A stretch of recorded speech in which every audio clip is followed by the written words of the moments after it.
on the play by Coleman.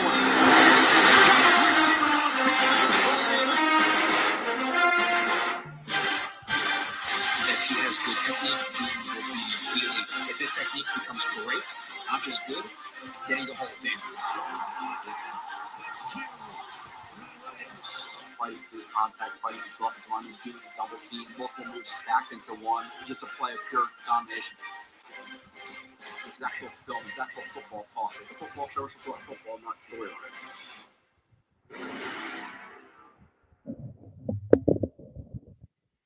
And you are listening/watching to another edition of Blitz, the final freaking edition before the draft comes. 25 hours and 59 minutes away. Quick update, obviously, well, not update, but reminder that the first round will be going live towards the end of the first round or right after. The second round will be streaming for the entire thing. We'll probably start like 30 minutes before the draft.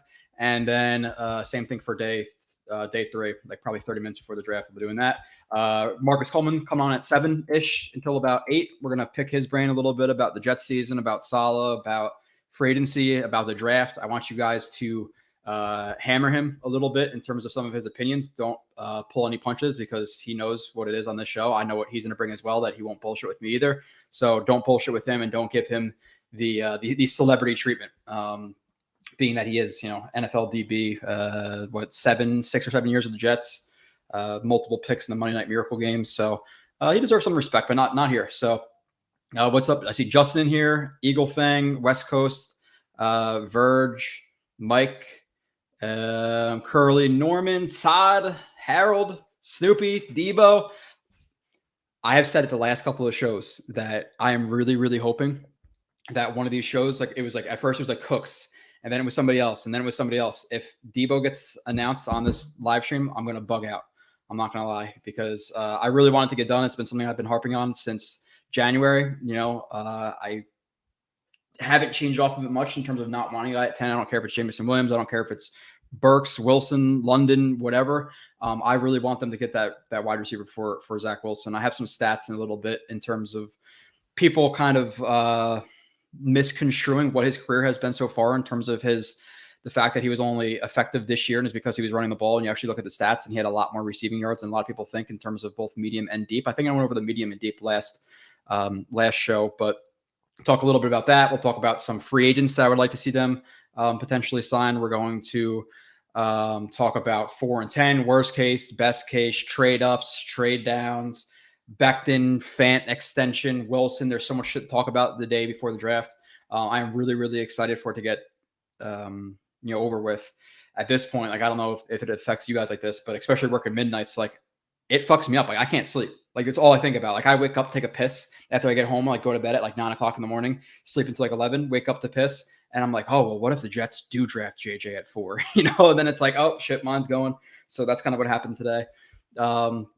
Snoopy, Mike, Murdog. What up, Joey? Breakdowns, few week hiatus for me in school. What are you in school for? I wonder. JJ at 4, we riot. I'm telling you right now, I'm getting a little bit scared about Ekwonu, and I love Ekwonu. I do, especially in this draft. As compared to some other tackle classes, maybe he wouldn't be as high as he is right now. But Ekwonu, JJ, Neal at 4 is going to drive me mad. And I'm telling you, like Ekwonu, I could like if they were to get Ekwonu, whatever they did with Becton or Fant, I don't know. Let's say they trade either one of those guys. It's they're going to pull the plug early on Becton, trade him for a high second, late first, whatever it may be. I can stomach Ekwonu because I really like him as a prospect. If they draft Evan Neal, I'm going to lose my fucking mind. I'm telling you. And I'm not pulling any punches today in terms of cursing. I'm not pulling any punches the other days. So I'm going to apologize now if you're with your kids or whatever, you listen. But I'm telling you right now, that first night of the draft, I'm going to come in here ready to go with some opinions because my buddies are going to be over for a little while. So you guys know what that means. It's going to be a good night. Neal, absolutely no way. Rise in New York Jets. What's up, man? What's up, Lloyd? Shadow. Ryan talks heating up about draft could start 1. It seems like I don't know about Kayvon too. I guess it could happen, to be completely honest. What I'm guessing right now, number 1 and 2 is a combination of Hutchinson and Walker, with a possibility of Ekwonu.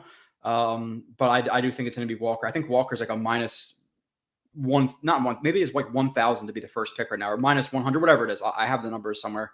But I think he's going to go relatively early, which, okay, great. Because in my opinion, he's the fourth best worst case scenario for 4. Like, hear me out. And you guys know this. I'm not a JJ fan. I'm not a Neil fan. I don't want a Kwano for many reasons that I've discussed before. But it's Walker being the 4th best worst case scenario. And then obviously Hutchinson 1, I would say Sauce 2, Kayvon 3. That's probably my order right now in terms of if all those guys are sitting there on the board at 4, which obviously is impossible. That's the order I would take them in. So Hutchinson, Sauce, KT, Walker. So if Walker goes first, okay, cool. Well, hopefully then it's, we talk about the Sauce thing, but hopefully it's Sauce, hopefully it's KT. But there's been a lot of smoke to the last couple of days of the Jets not liking KT at 4 or 10. There's been some smoke that they're not taking a guy at 4. There's been some smoke, or there's been some smoke that they're not taking Sauce Gardner. Now it's, they're going to take Gardner per Rich Cimini. So you don't know, like it is smoke season. So just chill out. Like I get hearing this shit, like gets you all frustrated. Like me hearing JJ is a possibility and like a Kwano at this point. It drives me mad, but you don't know if the Jets are trying to maybe make a team or force a team like, hey, the Texans or whatever. Oh, they want a Kwano. They're not going to be able to trade back up and get him. Like whatever. I don't know the actual picks they have. You know what I'm saying? Like there's a reason for smoke screens. Sup yo, Harold H. Debo for 38, 111 in next year's first. Let's go. I would probably just rather give up 35, 38, and 111 than next year's first. You don't know where it's going to finish. So unless they weren't willing to take that. I have a lot of topics to get into too, guys. So I'm going to try to hit the chat as best as I can and talk to you guys. But then I also want to run through some topics because a lot of stuff has popped up in the last couple of days in terms of just like quick Jets news, like, Fant and maybe an extension for him. So I'm just so ready to get this over with and just have a beer in my hand tomorrow at 5 o'clock in the afternoon when I wake up and not have to worry about it. I'll be stressing out during the draft. My hands will be sweating, all that stuff. But then I'm really excited to see what happens, minus a few scenarios, and then get on to here with you guys. Again, I know a lot of people are streaming. I know Ryan is. I know Tyson is. I talked to him a couple of weeks ago. I know he's streaming. Everybody streams, but I don't care if there's 20 of you in here who are really diehard fans of the show. That's worth it for me. So whoever's going to be in here, I'm going to be in here with you guys. Ready for this to be over. Me as well. If Hutch falls to 4, I'll need new underwear. I would be ecstatic. I would really, really be ecstatic, Verge. That's number one guy, bar none to me. So it's going to be exciting. Hawk, what's up? Marvin, what's up, chat? What's up, Blewett? What's up, Rob? So what do you think of the rumors of going O-line? Yeah, I think it comes to the connection of Joe Douglas being an O-line guy, and you've had whatever you're going to put to the smoke of Becton in the season, wherever you fall on it, there has been some smoke. So maybe that's the reason they're not meshing with him. They don't like how he's responding. I know recently he was, he's with his pregnant wife and wherever the hell they are. So I get that. I'm not going to be mad about that. But maybe they're just not vibing with him, and they know a shit ton more than we do behind the scenes. Like they know if he's attending meetings, if he's showing up late, if he's taking notes, if he's falling asleep. Like we have no idea about that stuff. And I'm not accusing him of that. I'm just saying there's a lot of information out there that we're not privy to.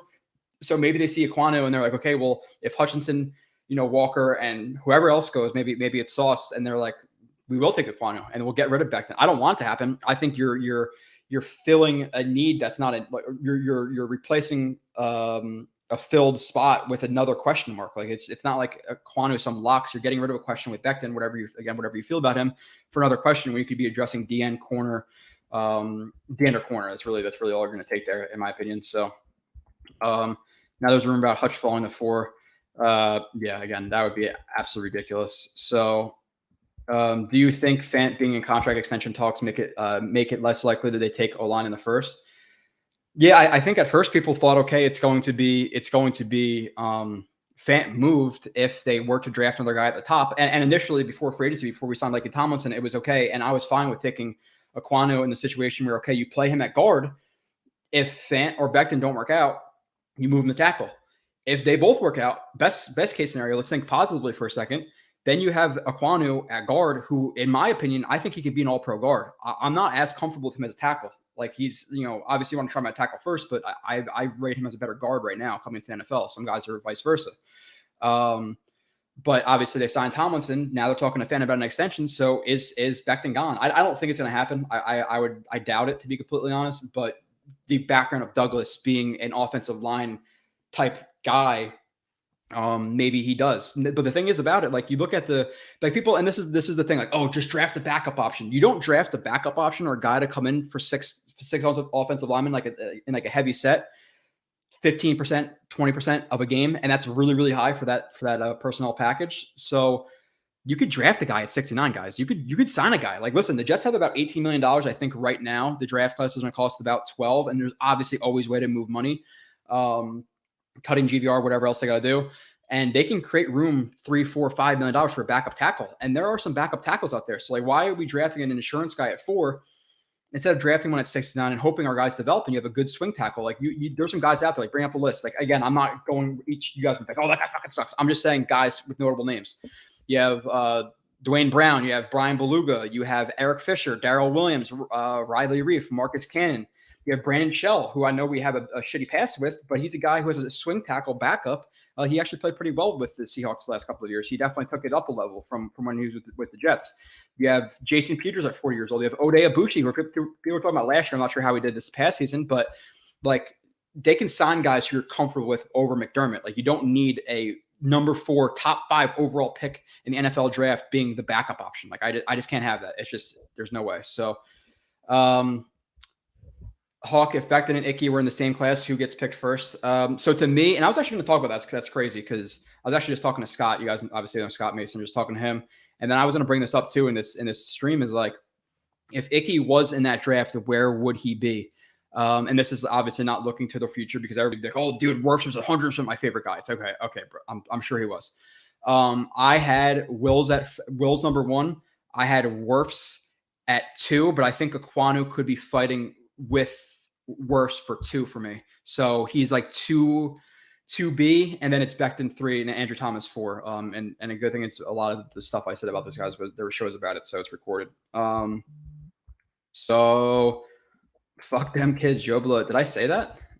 Oh yeah, okay, yeah. I'm slow. It's again the sleep schedule. How about if Walker falls to 4? Who is there? Like he's my 4th guy. So if Sauce isn't there, if Hutchinson's not there, if KT's not there, then okay, that's my worst case scenario. But again, the best case scenario, I guess. So I would take him. I was high on him before his combine, but still. What's up, Nick?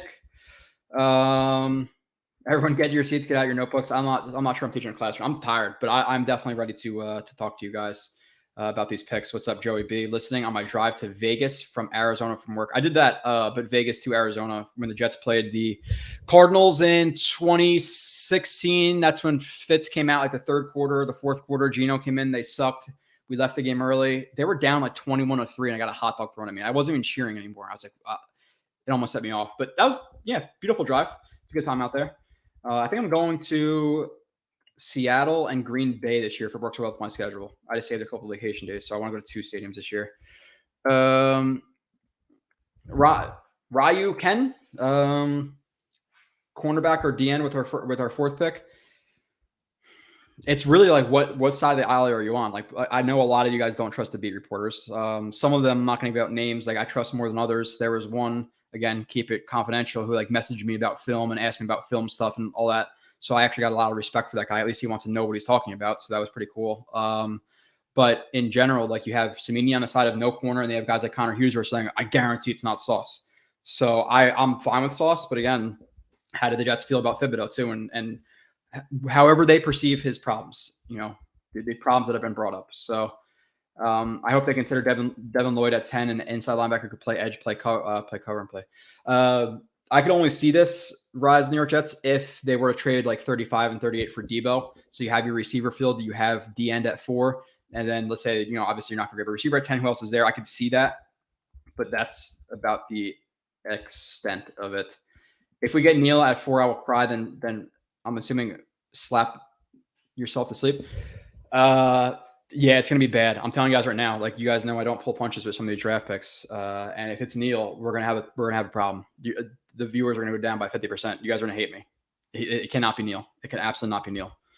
Joe Blow Junction rewrite. It's coming Thursday. Don't worry. I was thinking about it the other day. I was actually playing Madden. I don't really play a lot of video games anymore, but I'm like, I kind of want to whoop your guys' ass in Madden. Like I want to do a live stream where I'm just talking to you guys and I'm just going to wreck a lot of you guys. I kind of want to do it. I'm not going to lie. It's like, should I make a little like subplot of Jets X Factor, just Madden leagues? Maybe I do it. Maybe I do it. It just leaked into my head. It's not something I'm really. Wild Billy Boy, thank you for the super shot. Obviously, $5. Appreciate it as always. Jets Beat hasn't been right about a story that's leaked since JD has been the GM, so it's safe to say that any of these recent stories are just smoke. Yeah, the Jets are releasing this stuff for a reason. Like they're a very tight-lipped organization. Like nobody figured out that Vinny Curry signed. There's been plenty of signs where guys haven't known about it at all before it happened. So if they are leaking something, it is on purpose. This draft, as compared to other drafts, at least the last couple of years, it's really fun because we do not know what's going to happen at 1, 2, 3, 4. Like we have a good idea or a decent shot, or Trayvon Walker's going early, Hutchinson's going probably. I think those are the two edge rushers that are off the board. What happens with the Texans at 3? I think it's a real wild card, but it's gonna be wild. So yeah, definitely just smoke. Go 35 and 69 will almost certainly be more valuable than next year's first. Plus, you preserve more capital to get this. 35 and 69 will almost certainly be more valuable. But didn't you include it? Didn't you say 35, 111 and something? Harold, again, I'm all over the place. I forget exactly what I answered before. What about Fibs? Some say he's good. He's good. And I think he's worth the 4th pick, but it depends on how the Jets feel about his off the field stuff. Like there are some GMs who've been out there. Maybe it is smoke who say that he's off their draft board. Maybe it's not smoke. There is something there though, but how do the Jets feel about it? I can't speak for the Jets. I have no idea. So plenty of quality offensive tackles as opposed to listening. Yeah, again, 69, 111. Brandon Shell, like whoever it is, they can get a guy who's better than McDermott. You don't have to panic and make a 4th overall pick a contingency plan. It's kind of stupid to me. It really would be just stupid. You're kind of going backwards. Yeah, exactly, Curly. Like, and we know that Becton, at least in his first year, was solid too. It's like if he's just healthy, which again, he got rolled up on in his year 2. I more have concerns about the year 1 of injuries, where he's in and out of games than year 2. So we're going to get rid of a question mark with a question mark. Again, it's not like he's some generational tackle. Aquan, and I like him a lot, but let's see what Scoob says. I'll be pissed if we go JJ or Icky at 4 tomorrow. Doesn't sound like we're picking KT. Give me Sauce or trade back. Yeah, the KT stuff could be smoke though too. Like maybe they don't want the Lions, or maybe they're talking the Lions out of getting them, or the Texans. But I really think it's going to be KT, Walker, or Sauce. I'm really, really hoping it's not Aquanu. I love his game. Love him. Frank, Mr. Blue, what do you think of Chris Sims' edge rankings? Doesn't even have Thibs in the top 5. Yes. Yeah, so when you guys like tag me this, like I got to know what it is. I forget because I'm not really on social media a ton. But in my opinion, with Thibs not being your top 5, you're trying to make a little bit of noise more than you're trying to be very, very fair to your rankings. That's my opinion. I can't see that. I cannot see that. I'll cry if Sauce is the pick. Yes, I think CD, you want Sauce, right? I forget again. There's terrible weights of a $10 hot dog. What happened to I don't know what's going on. Joe, you actually bought a Brandon. No, it was Jets X Factor. We made a Braden Man shirt, so I think it was free. But yeah, it's a Braden Man shirt, and we hope that he could pick up his game a little bit. Did you say Geno sucked versus the Raiders when Fitz came out of the game? No, it was the Cardinals. He came out versus the Cardinals. Fitz came out. It was like week 9, right? In Arizona. No, not the Raiders. That's the thing too, Harold, here with Walter Football, which has some good sources. Generally says Sauce is highly coveted by Saleh for what it's worth. Dude, like Douglas and Saleh are all about like guys who are internally driven, who are leaders, who love the game of football. That defines Sauce to a T. And again, I get the whole D-end over corner thing, but if he's that much higher ranked than their next D-end and he fits them in terms of to the T in terms of the type of guy they want, and he's an elite prospect at an elite position, like grab him. I get it. We have Hall, but Hall's an okay number 2. If Sauce can be a legit number 1, and then you have legit number 1 in DJ Reed, who is I would say a lower tier number 1. And a guy who's improving and who's young, your corners are really good. And now you're going to give your DNs time to get home. It works both ways. It's not okay. Load up with pass rush, have no corners, or have all corners, no pass rush. There's a middle ground that has to be found there. And right now, I think Sauce can make a massive impact on this defense. So, Hawk, do you think Kyle Hamilton is the best safety in this draft? If so, they picked him at 10. Would that be better value in ours than Sauce at 4, considering? No, because Sauce is the better player here. Hawk, he's a much better player than Hamilton at me. Like I would be ecstatic with Sauce at 4. Hamilton at 10 would be a very lukewarm pick to me. I watched that really early on. I was telling you guys he's not generational. Safety's a bigger need, but corner's a harder spot to fill. I think there's plenty of guys in round 2. Maybe not Dax Hill, maybe it's not even seen, but there's guys like Petrie, like Brisker, like Nick Cross, like whoever else later in the draft, like in that 35 to 69 sweet range that I could see them getting a safety where I'm not forcing Hamilton at 10. I just don't think he's worth the top 10 pick. So NY Jets, Mets, Knicks Survivor, there are going to be a lot of angry Jets fans and JD I trust. Yeah, I liked a lot of his drafts. I like a lot of what he's doing. So we'll see. There hasn't been really a pick where I'm just like outlandishly mad about it. James Morgan, I think P. Ryan was a little early. I think Zuniga was a little early. But like overall, a lot of his picks, like I love the Becton pick. I love the Mims pick, the Hall pick. Like even that draft, like we have to look at the process versus the results. The results, okay, Mims, whatever happened to him. You can't. That's hard to predict unless he showed some type of red flag about his mentality pre-draft, which we could never know about. So it's just a guessing game. But let's keep moving on. Frigo D, what is up? David, people don't like Connor Hughes.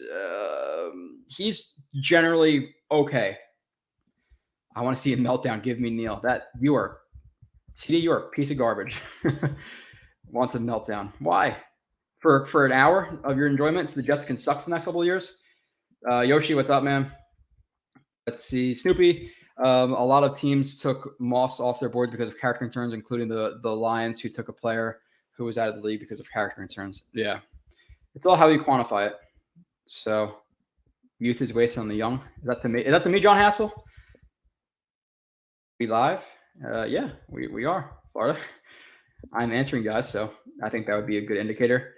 X Mark Sauce at 4 and Karloff's at 10 is a perfect draft for me. That is my most ideal top 10 for the Jets. Now, obviously, Hutchinson at 4 is the dream, but I don't think it's a realistic dream. I think this is the most realistic outcome.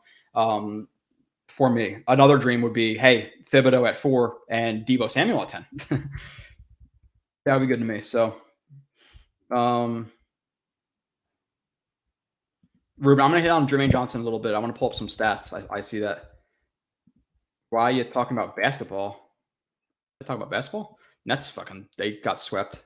Mets are on fire. They just had a dugout clearing fight against the Cardinals. But the Nets, man, that season was so disappointing. What's up, Steven Angle? Nick Cross, Rusty's guy, Sauce or Stingley. Which one's a better system fit?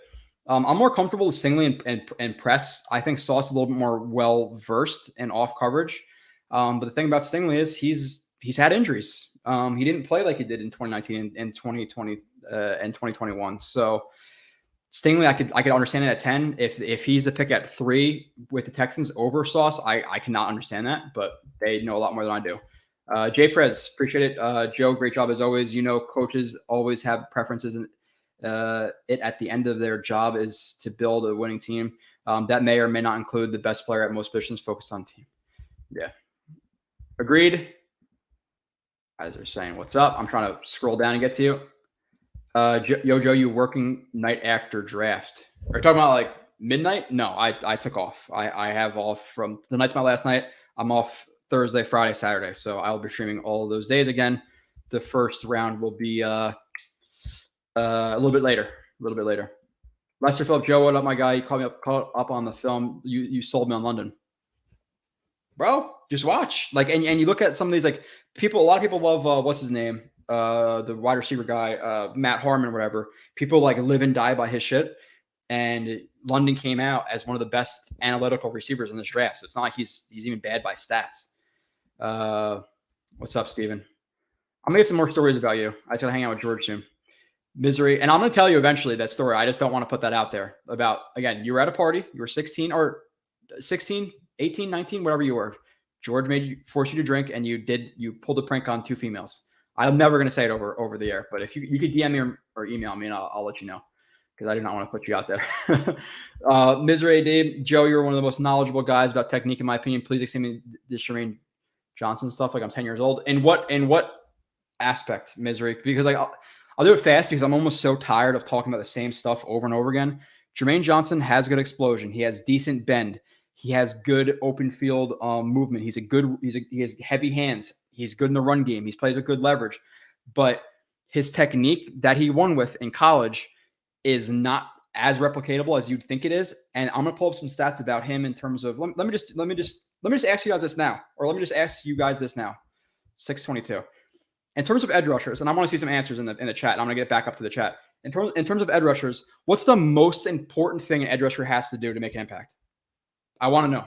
What's the most important thing? At the end of the day, technique, how you win, how you don't win. What do they need to do to make an impact? If anybody's, I would love for somebody to answer. If not, if you don't have the answer, I will fill you in like it's a freaking like it's Dora the Explorer. You have to win fast. If you do not win fast in the NFL, you're fucked. They're gonna get the ball out. Like you're gonna get some coverage sacks, all that stuff, but you need to be able to win fast. Correct. And this is one stat from Austin Gale, and this is pass rush win rates with stunts, blitzes removed in this past year. Karlaftis 27%, Aiden Hutchinson 25%, Kingsley Egnabari, whatever the hell his name is, 25%, Thibodeau 24%, Ebiketie 22%, Drake Jackson 22%, Boye Mafe 16%, Josh Pascal 15%, Jermaine Johnson pass rush win rate, however they quantify that, is at 13%. 3% higher than the guy. He's so much more technically refined than Trayvon Walker. Okay. And then another stat that they put out, I think it was Austin Gale again. Credit to PFF. I don't like them for the ratings of guys, but when it comes to percentages of snaps and all this stuff, I respect a lot more what they do. So in terms of time to throw, sack, or rush a quarterback, right? They have 4 brackets. The first 2 brackets are the most important, from 1.6 seconds to 2.5 seconds. Why? Because a ball in the NFL is usually out in about 2.53 seconds at the max. So you really want to see a guy who wins immediately. From 1.6 to 2.5 seconds, I'll combine those. The lowest out of all of these guys is Jermaine Johnson with 16%. He won at a 0% rate between 1.6 and 2 seconds last year. And how many times did I tell you guys on the stream that he keeps pitter-pattering his feet and finding a way to the quarterback, but it's not initial wins, which bothered me. And that's proven by that stat. And then, so it's 0% from 1.6 to 2 and 16% from 2.1 to 5. Guys who have better numbers than him by far, David Ajabo, Trayvon Walker, DeMarvin Leal, Kayvon Thibodeau, George Karlaftis, Egnabari, Cam Thomas, Aiden Hutchinson, Benito, Drake Jackson, Josh Pascal, Ebiketie, Boye Mafe. So he's not winning quickly. And I think he's limited in terms of what you guys think in terms of like his athleticism. So he is good. I would be okay with him at 10. I would understand the pick. At 4, I would be pissed. So yeah, no. Gotta win quick. He doesn't win quick. I think his pass rush isn't as refined as some people think it is. There's a lot of hesitation. I get the long arms, all that stuff, but that's my reasoning. And it's not just that stat, obviously. That's on top of the film. So we have film and stats now. He's not my flavor. He's not my flavor. So let me go back up and see if I missed anything. I hope I explained it to you. And again, I showed it. Go watch the show too. There's an hour show out there on him. Ruben, hell yeah, Joe. Whatever you prove me, whether you prove me wrong or right, I want to see those deep dives you do. Yeah, there would be plenty of them. That's for sure. Rob D. Hey Joe, assuming we did the Hill package for Devo and took Thibs at 4, where do we go at 10? Yeah, I maybe not Dean anymore. I don't know why he's slipping, but he is. I think it would more be Hamilton, McDuffie. I could see maybe Lloyd. I could see. I'm trying to think of anybody else. That's about it. I would say Hamilton, McDuffie, Stingley, Lloyd would probably be the pick at 10 in that incident. So, Wicked all tune in. Sweet. In terms of draft stuff, again, watch the other guys. I hope you have me and Let's Talk Jets on dual monitors. You can watch us both. Just mute them and play us. But it'll be fun. It'll be a good time. What do you think about Jermaine Johnson at 4? I just explained. No, absolutely not. I'm just trying to throw this. Talking Jets with Tigo. Icky pick is replaced Fant, not Becton. Yeah, but they just had rumors about them talking contract with Fant. And the thing with Fant is like, people are so down in this guy, like in terms of his like long-term future with the Jets. Like everybody assumes Fant's gonna be gone next year. Tell me why. He's about to turn 30. He's about to turn 30 years old, right? Like he's plenty young. He didn't play his first couple of years. He's new to the game. He's playing basketball. So he has plenty of tread left on the tires. And even if he was playing from 22, 23 years old, there's plenty of tackles who last until 34, 35 years old who are very solid. So you have a guy who is ascending who doesn't have miles on the tires, who's a team captain. Why are we getting rid of Fant? And I want to bring up another stat. I'm not a freaking stat guy, but I saw this too in terms of, I think this was from Nania in terms of some of Fant's stuff.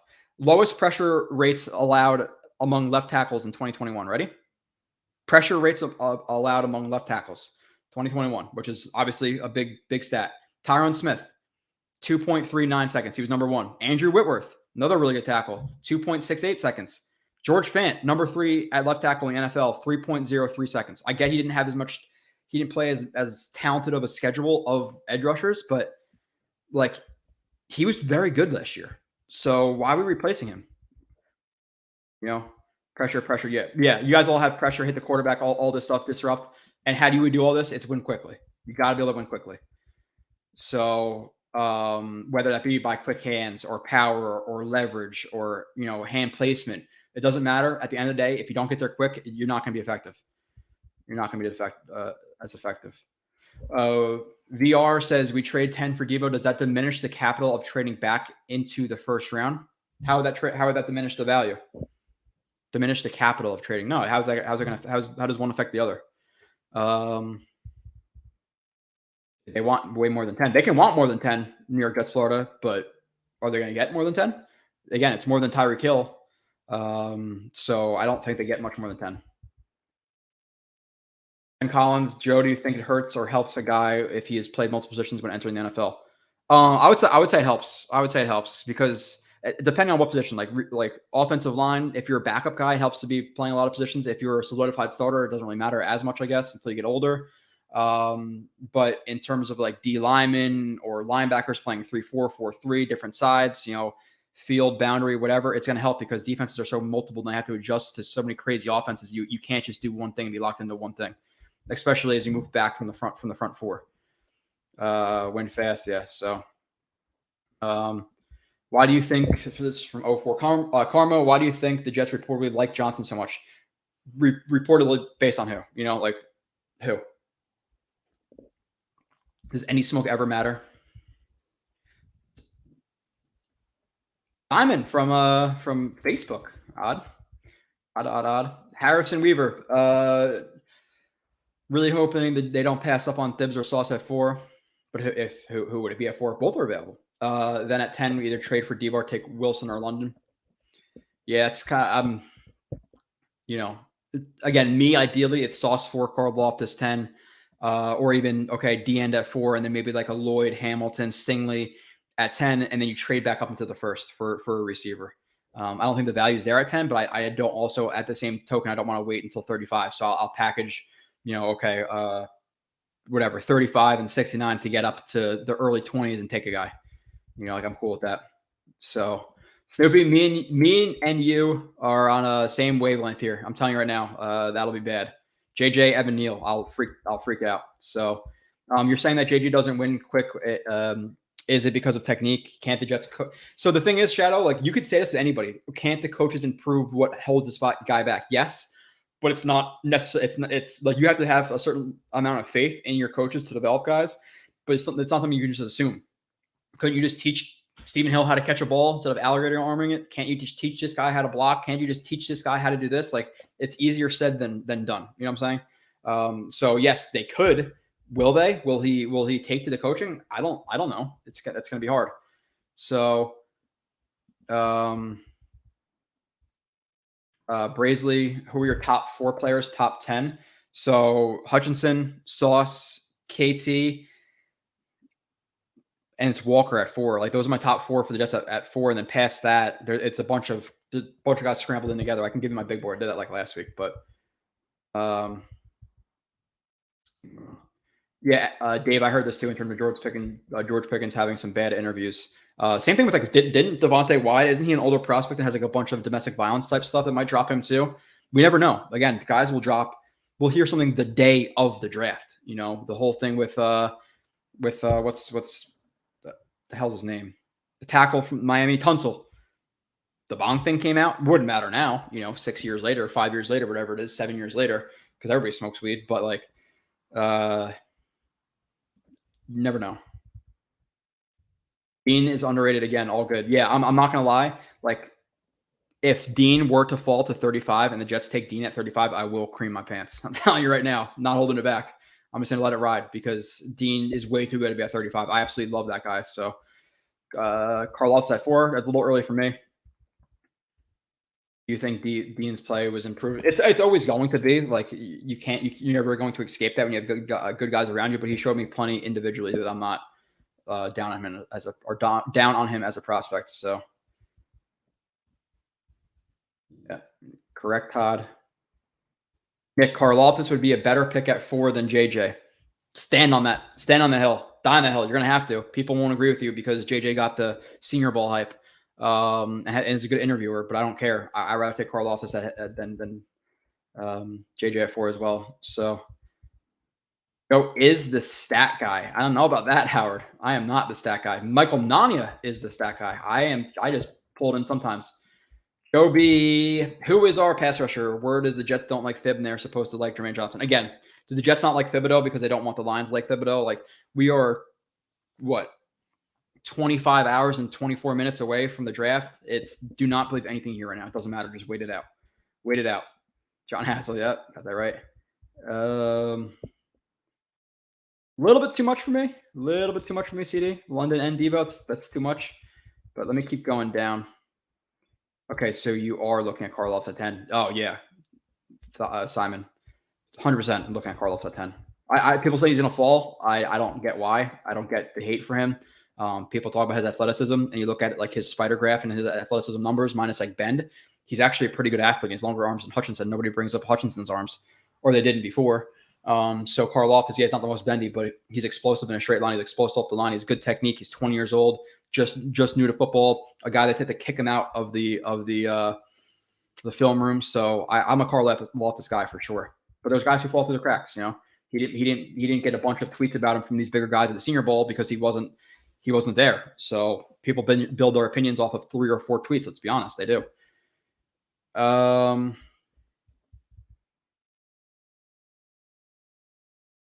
And Collins, Joe from the draft reviews, is our concept you love that you want the Jets to use? Honestly, Ben, so I'll be during the streams or the shows where I'm looking for concepts. Like I'll organize that and say what it is and what they're trying to do and what kind of concept it is: vertical stretch, horizontal stretch, or over, like whatever. When I'm watching individuals, sometimes I completely blank out. So I've watched thousands of reps, so I can't really remember anything. I'll be completely honest. What's up, fellas? Okay. Fernando, thanks for the super chat. I have a feeling Icky is the pick at 4 because of the noise the last couple of days, and play right tackle. Fant versus Becton for left tackle in camp. I personally want Thibs or Sauce. We need an edge. Yeah, I'm completely on board with you there. I could see Icky being the pick. I really don't want it to be. But Thibs or Sauce is my best case for 4. But how do the Jets feel about Thibs? I don't know. J. Cole, Joe Blewett, who we're taking at 4. I think it's Thibs, Sauce, or Walker. And I know it's a ballot. It's 3 names, but I think Walker goes. So I think it's between Thibs and sorry, I'm going to call from work. Just give me 2 seconds. I just got to text somebody.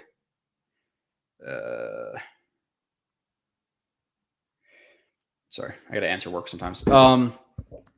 Yeah, Thibs or Sauce. I would have it if I had to guess. I've watched some Christian Watson tape, and man, this guy's horrible hands. Kyle watched it. I trust him.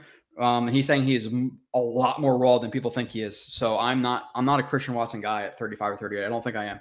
Unless they were to let's say they do get Debo and he's sitting there and he's like just the best player on their board and they think they can develop and they want to get rid of Corey Davis. I would understand it. But wouldn't love it. I could also see them, Jameson Williams at 10 if that happens, and then maybe double up on receiver because, of Jameson Williams. I wouldn't love it, but I would get it.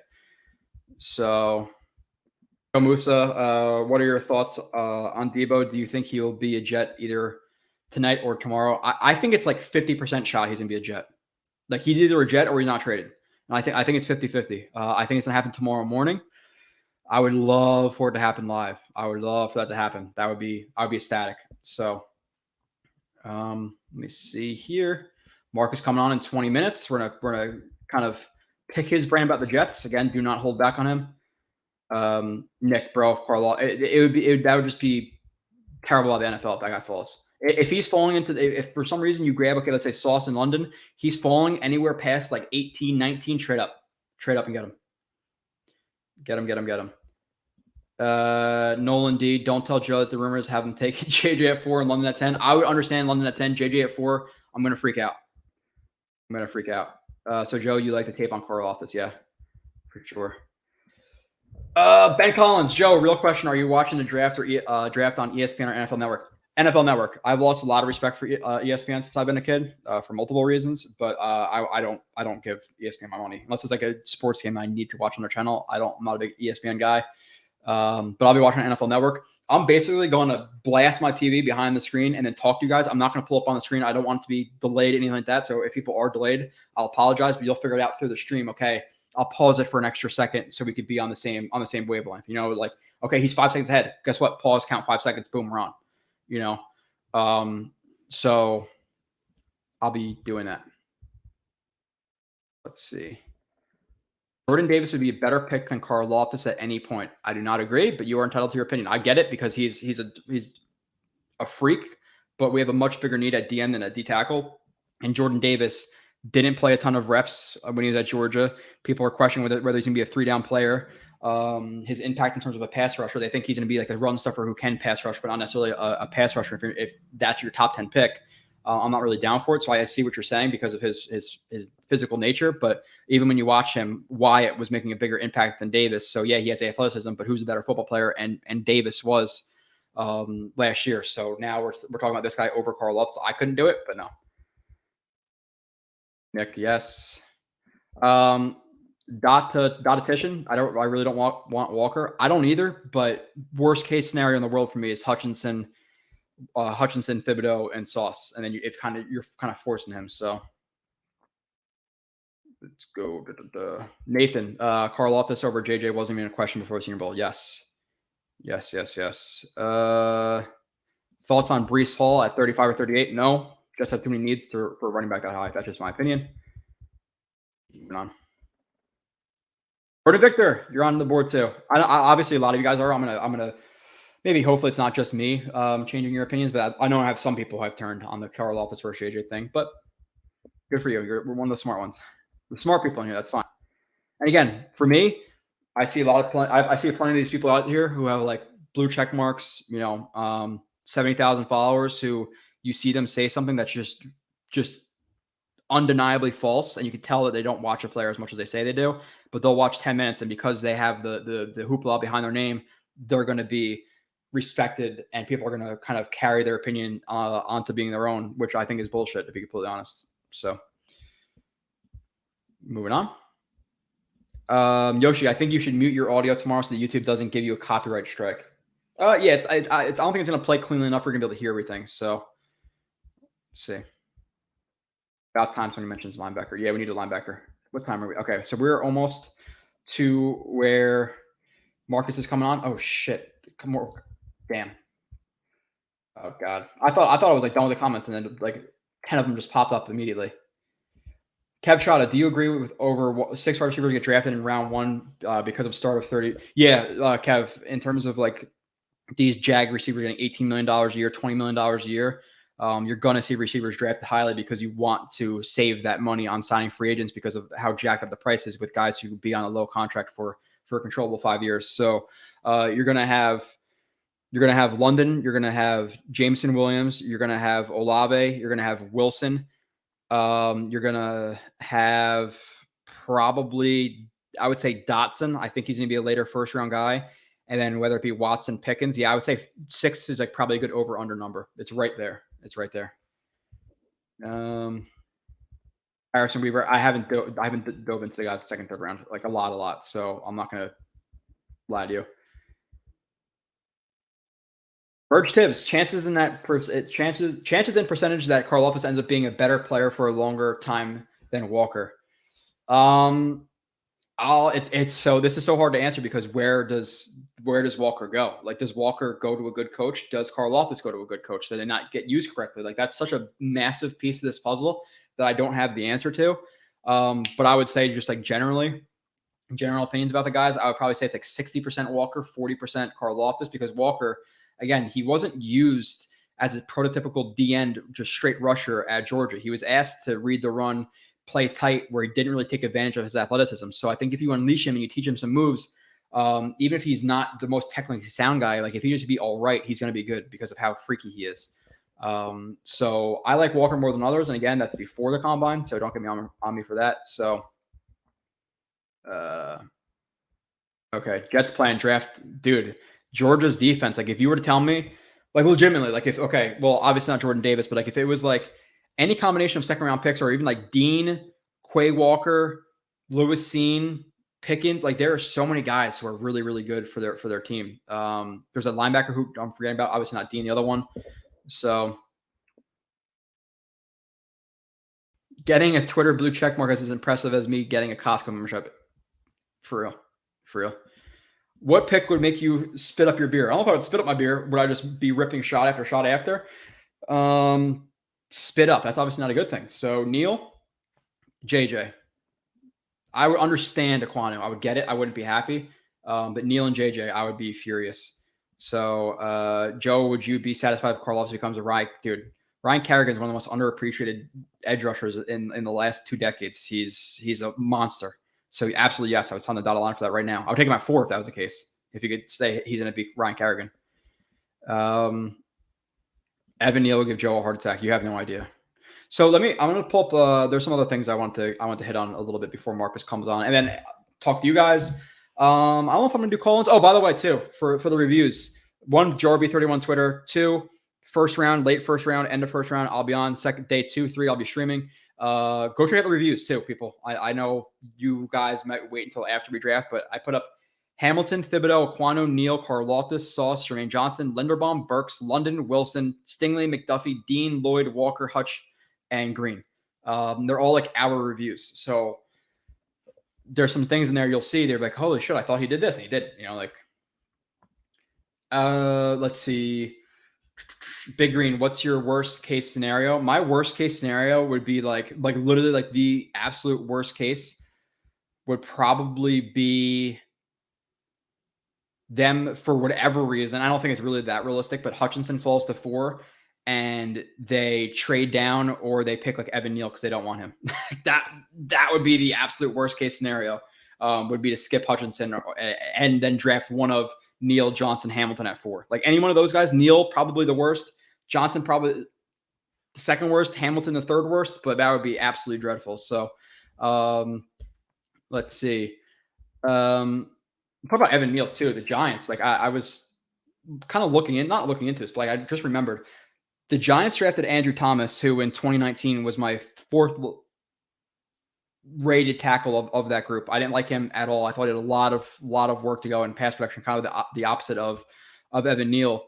So I can imagine them grabbing him because there's some rumors that he's going to go at 5 or 7 to the Giants. And I think that'd be absolutely great because the Giants, the last couple of years, their first round picks have sucked, like sucked. So from 2012, they drafted David Wilson, that's the running back, but he had to go out for medical reasons, right? Justin Pugh, not a good pick. Odell Beckham, good pick. Eric Flowers, bust of a pick. Eli Apple, bust of a pick. Evan Neal, bust of a pick. Saquon Barkley, bust of a pick. Daniel Jones, bust of a pick. Like Dexter Lawrence, okay. DeAndre Baker, bust of a pick. Andrew Thomas, struggling. Kadarius Toney, they're looking to trade him. Like I could definitely imagine the Giants going for Evan Neal because he's not good. Because that's what they do. So just throwing a little bit of shit onto our crosstown rivals right there because they have been absolutely dreadful, which is great because fuck the Giants. That's how I feel about it. So let me move something around. Okay. What are you guys saying about the Giants? Or let me keep going. I would take a cornerback top 10. What pick would you bet your house on? None. In the draft where everything is so freaking crazy from pick to pick, I would not bet my house on any pick. I would say Hutchinson and Walker going top 5 is bet my house on. But one individual pick, I couldn't do it. For you, who's been the hardest player to evaluate? That's a really good question. I would probably. That's really hard. Let me see my list of guys who I even have. Linderbaum, Burks, London, no, Wilson. Stingley's a hard evaluation because why was he playing differently than he was? McDuffie is a hard one because he has short arms, but I really, really like his play. Walker's a hard one. I would say realistically, like in the top couple guys, it's Walker because he wasn't used the way that would really, again, define his strengths. So Edison, would JJ be acceptable at 10? Acceptable, yes. I would not like it at all, though. Yes. Do you agree with sneakers to boots? Do you agree with some thinking Hamilton won't be as good as people think? Burst off the line apparently not being great. He has burst off the line. He has range. He has the physicality. My thing is, for a guy who's tagged to be generational, there were way too many coverage bust. There was way too much of being flat-footed in coverage. There was way too many missed angles on tackles. There's way too many ankle-biting tackles where guys broke it. So I'm not taking him top 10. I'm not touching with a 10-foot pole in the top 10. I think the Jets might do it at 10. I would get it again, but I wouldn't be in love with it. He just disappointed me greatly in his film. So Saquon isn't a bust. The guy won a freaking Rookie of the Year and was a Pro Bowler for what, 1 year? What year are we talking about? What are his stats over the last couple of years? He's not a bust. Okay. And you're going to say, oh, well, not an it's injuries. Whatever it is, bust or not, his last 2 years in the NFL, he had 19 carries for 34 yards. I'm sure that was exhilarating for the Giants. And last year, 162 carries for 593 yards on 3.7 yard average. He hasn't been good in 3 years. It's a bad pick regardless, even if he was good, because the Giants were going nowhere with him. You take a running back if it's to put you over the top. You don't take a running back at the beginning of a rebuild. It's a bad pick. And he's not been good the last 2 years. Right now he's a bust. They're looking to trade him. Get rid of him for a 5th round pick. I'm sure they would be glad. They'd be glad. So what's up? We want Sauce, JJ 10. Sauce, yes, JJ no. Moving on. Rob D, Joe Walker stuff scares the life out of me, to be honest. I see what you're saying with traits and being a square peg in a round hole at Georgia, but damn, I want to save a pick at 4. Rob D, I don't disagree with you, but I'm curious, like with you guys. Okay, so for me personally, and like whatever your worst case scenario is, I would like to hear that from you guys. Like, what is your worst case scenario of top 3 picks? Because I'm sure it's not going to mesh with mine because some of you guys wouldn't take Sauce. For me, it's Sauce, Thibodeau, Hutchinson. Walker at that point is the next guy I think could be the pick. Karlaftis after that, but Karlaftis not going 4. He's just not. Peace guys got to run. See you, John. Booker looked better. Yeah, Saquon. I don't. Howard, kicker punter, no rounds. I think the rumor. This is from Braden NZ. This is Braden. Same picture. Braden Braywith, right, or Bretwith, or whatever it is.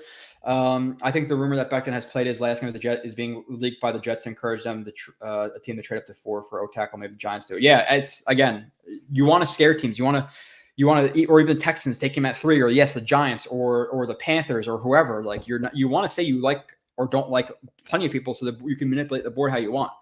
So, which 3 prospects in your top 20, in your opinion, is a can't miss? That's a good question. Hutchinson is a can't miss prospect to me. I would say that McDuffie, for whatever level you're saying he is in terms of where he's picked, I think he's a can't miss prospect. Wherever he falls, I don't think he's in a bust. So Hutchinson, McDuffie, and I'll probably say Dean is a can't miss guy. I know that you're, well, what about Hamilton? What about Thibodeau? What about Aquano? I can see those guys missing and not hitting their ceiling. I really think that McDuffie, Dean, and Hutchinson are safe picks. And I like them all a lot. So moving back to the chat. Okay. Sometimes the computer's slow as hell with like loading your stuff. Okay, there you go. I watches the Walker review and he's a beast in waiting. I'm not scared of his film. I think he'll be really good. Yeah. Harold, I hope you say you watch all the stuff, so I'm hoping you watch that. And maybe it relieved you a little bit in terms of if the Jets do draft him. I'm okay with him at 4. I wouldn't love it, but it is what it is. Is Cynthia Freeland scary, hot, or both? I don't know why she's scary. She's hot, but at the same time, I kind of like to have my separation between my wife and me doing football stuff. Like if she was like really into football, like wanted to go to the games all the time, like, it's a long day, 12 hours, you'll be tired. Like I like to have my separation with my dudes and go to the games. So I don't know if I would necessarily want that, but yes, hot, of course. Why is she not? So Mike, risk reward assessment, Jets take wide receiver at 10. He busts. They pay $4 million a year. Try again. Trade for Debo. He gets hurt, on the hook for $25 million a year. Everyone fired. Can't sign. Trade for decent replacement. I'm not sure if I'm picking up exactly what you're putting down there. Oh, you're talking about like in terms of like Debo getting hurt, but like, okay, how are his medicals? You know, he was good his rookie year. He was really good last year. He had stats that'll bring up in a little bit in terms of him being really good even when he wasn't running the ball. So he's a really good player. He's 26. He's young. Yeah, he's had some injuries to that right leg. I believe it's the right leg. So yeah, they have to assess that. But I'm not just going to pass on the opportunity and then, you know, just take a receiver at 10. There's plenty of receivers who bust out. I'm down for trading Ford to Seattle and for 9 and Metcalf. Big Green, it's going to take a little bit more than that, my guy. Draft value chart NFL. Like, what's that pick difference? Like a second and a third round pick for Debo for DK. Let's see. So from 4,800, Seattle 1,350. So that difference is 450. That's the value of the 45th overall pick. DK is much more valuable than a second round pick. It's not happening. That's not happening. I wish. Ben Collins is gonna shit himself if Hutch, KT, and Walker go 1, 2, 3. Then it better be Sauce. It better be Sauce in that situation. That's my opinion. Just take the best player available, and that's what he is right there. I would do pick 4 straight up for DK and take Carl to the 10, slip pick a baby. If you could sign me up for that right now, that combination of players, because yeah, I would do it. 4 for DK and 10 for Carl Loftus. You know, people might think I'm crazy with that, but people get too obsessed with draft picks. Like again, worst case scenario, Sauce goes like, would you rather have Walker or would you rather have DK? Would you rather have Thibodeau or would you rather have DK? Assuming they get, you know, obviously they're able to get Carl Loftus at 10, which I think they will be able to. I'm cool with it. So if your bar for not a bust is basically 2 seasons of production as a top 3 pick, then I guess, yeah, I'm sure the Giants organization is thrilled with how their draft pick has worked out with Saquon Barkley at this point. Keep moving on.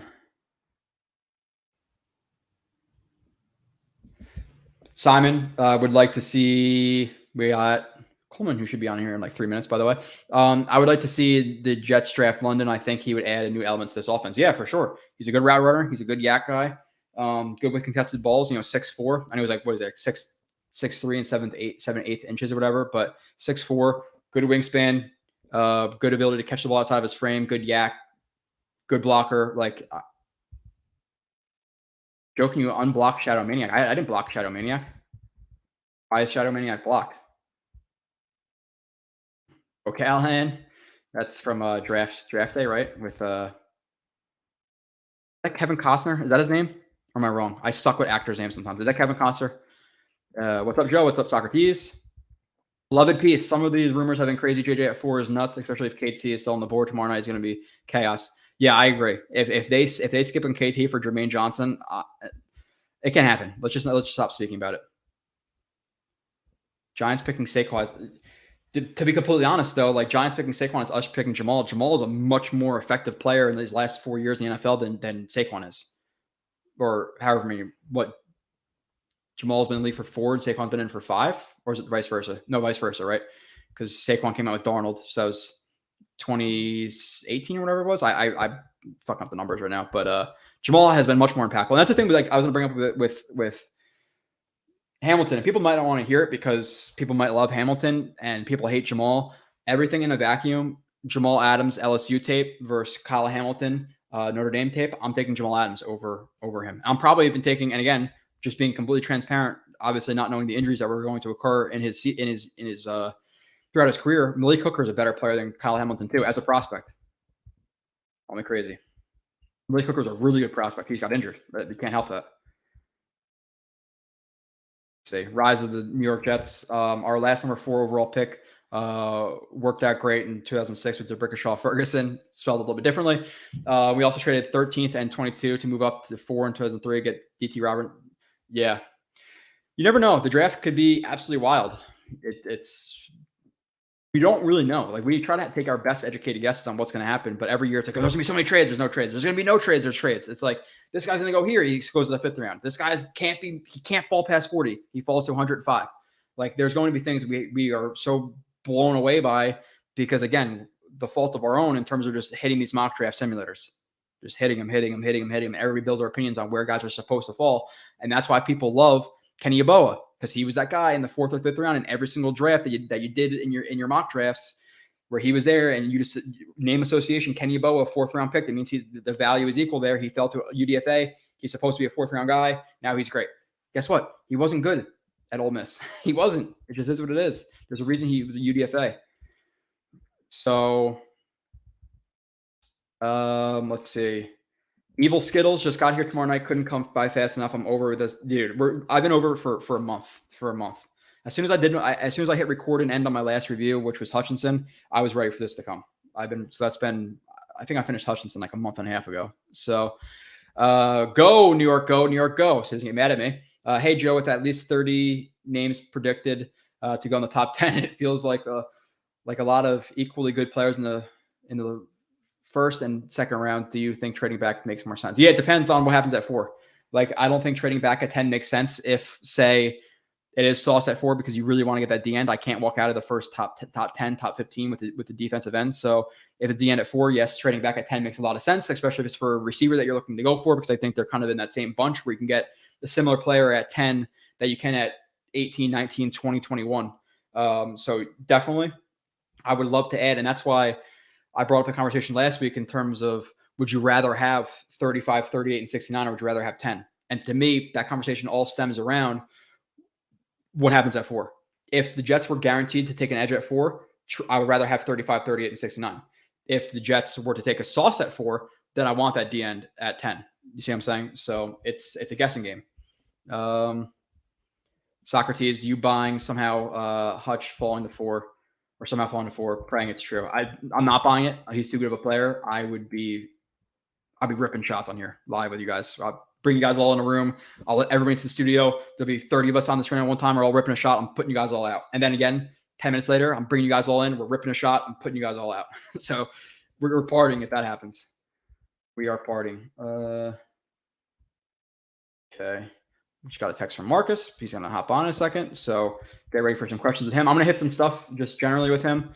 But definitely want you guys to interact with Marcus as well. Really good dude. Does not bite his tongue and will call you out on your bullshit. So if you put up a stupid take in here, he's probably gonna say so, which is why I love him. So I wanted JOK at 34 and he fell. Yeah, again, JOK was a great prospect, 34, great pick. But the thing is, the medicals, like, people didn't know about the medicals, and Elijah Moore ends up being a hell of a pick for the Jets. So I would take Kyle, Ronnie, Blair, Smith against Neal on a one-on-one. In the run game, Kyle might win a rep. 1 out of 10, he'd win 1 out of 10. Afram, the voice of reason. So many takes, so many mock drafts, so many scenarios. The only thing I know for sure is the draft starts at 8 p.m. tomorrow night. You're right. We are 24 hours away and 57 minutes. I hope you guys are here live when we stream the draft. Again, I know there's gonna be 1,000 other things out there, but hopefully you can fit us into your schedule. So. Unbanned Shadow Maniac. I don't know why he got banned. I don't know how to unban somebody, Mike. I don't know what to do. What do I do? Banners, brand, private chat. I'm like in a studio right now. I don't know how to unban him. Ever try Delirium Tremens beer? Kev, that is very funny because that is one of my favorite beers. I like that. I like Spot and I like Paulaner. That's the one, unless there's a different brand I'm thinking about, but that's the one in the blue can with the pink elephant on the front, right? It's like an 8.3 beer. But yeah, I love Delirium Tremors or Tremens or whatever however you say it. Joe Pekulik, Afram, what's up, buddy? You ready? Joe B, you ready? My question is, are you guys ready? Because we have a special someone in the background here. Marcus Coleman in the shadows. Oh, it's a little bit brighter now. Marcus, what's up? Yeah. What's going on? Nothing. I'm really excited to have you on. We were texting a little bit before this, and I know you're not going to pull any punches. You're going to call some people on their bullshit. You might call me on my bullshit. I'm going to try to call you on your bullshit. So I'm really excited to talk to you for about an hour right now. No, man. So it's been a minute. How's everything going? Good. Obviously, a lot going on with the draft being a 24 hours and 55 minutes away. We're literally counting down by the minute, but I wanted to get your takes, obviously, for the people in the chat. And I also want to pick your brain because I trust you in terms of not pulling those punches again. Obviously, Monday night miracle hero right here, Marcus Coleman. If people don't know, which if you don't, then educate yourselves and get out from the rock you're living on, or under. But I'm gonna start with, I guess, the season, Marcus, because like you said, it's been too long. I'm gonna put that blame on you. That's completely your fault because you're just busy in your life, but you can't make out time for me, so it's okay. It's okay. But with that being said, I know you watch the Jets games. I know you watch the Texans as well. So overall, with the Jets, like generally, what was your feeling about their 2021 season? Oh man, very up and down. To be quite honest with you, schematically, I thought there were some players in place that probably didn't fit in certain spots. Mm-hmm. And I actually, so let me start on offense. Offensively, I think even though I like Michael Carter, he still needs a little bit more juice on, in the backfield. You still need a number one wide receiver. Thought Mims was going to probably step up and be the 2 to try to help Corey Davis out. That didn't happen. I don't know what his deal is. Maybe, he can only run straight and, not make any turns, which seems to be the case. So offensively, that's kind of, from the skill position, I thought Barrios, obviously, he's kind of the jack of all trades guy. Great on special teams.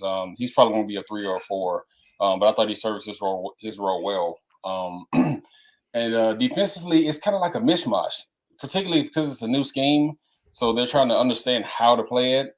I did see, kind of later in the year, when they weren't able, I guess when they realized that they couldn't run some of the coverages or do some of the things that they, would like to do, just from, Coach Salah's past history, the kind of scheme that he likes to run, that, they tried to change up some things, which, I think is difficult when you do that, particularly mid-season, even though you may have worked on it in camp, but especially if you're playing a little bit more zone than more man or things like that.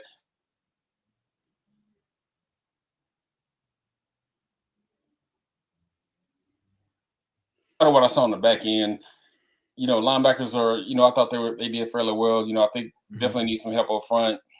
Definitely need some, more pass rush and being able to rush, with 4, not necessarily having to sit in the house and leaving guys exposed on the back.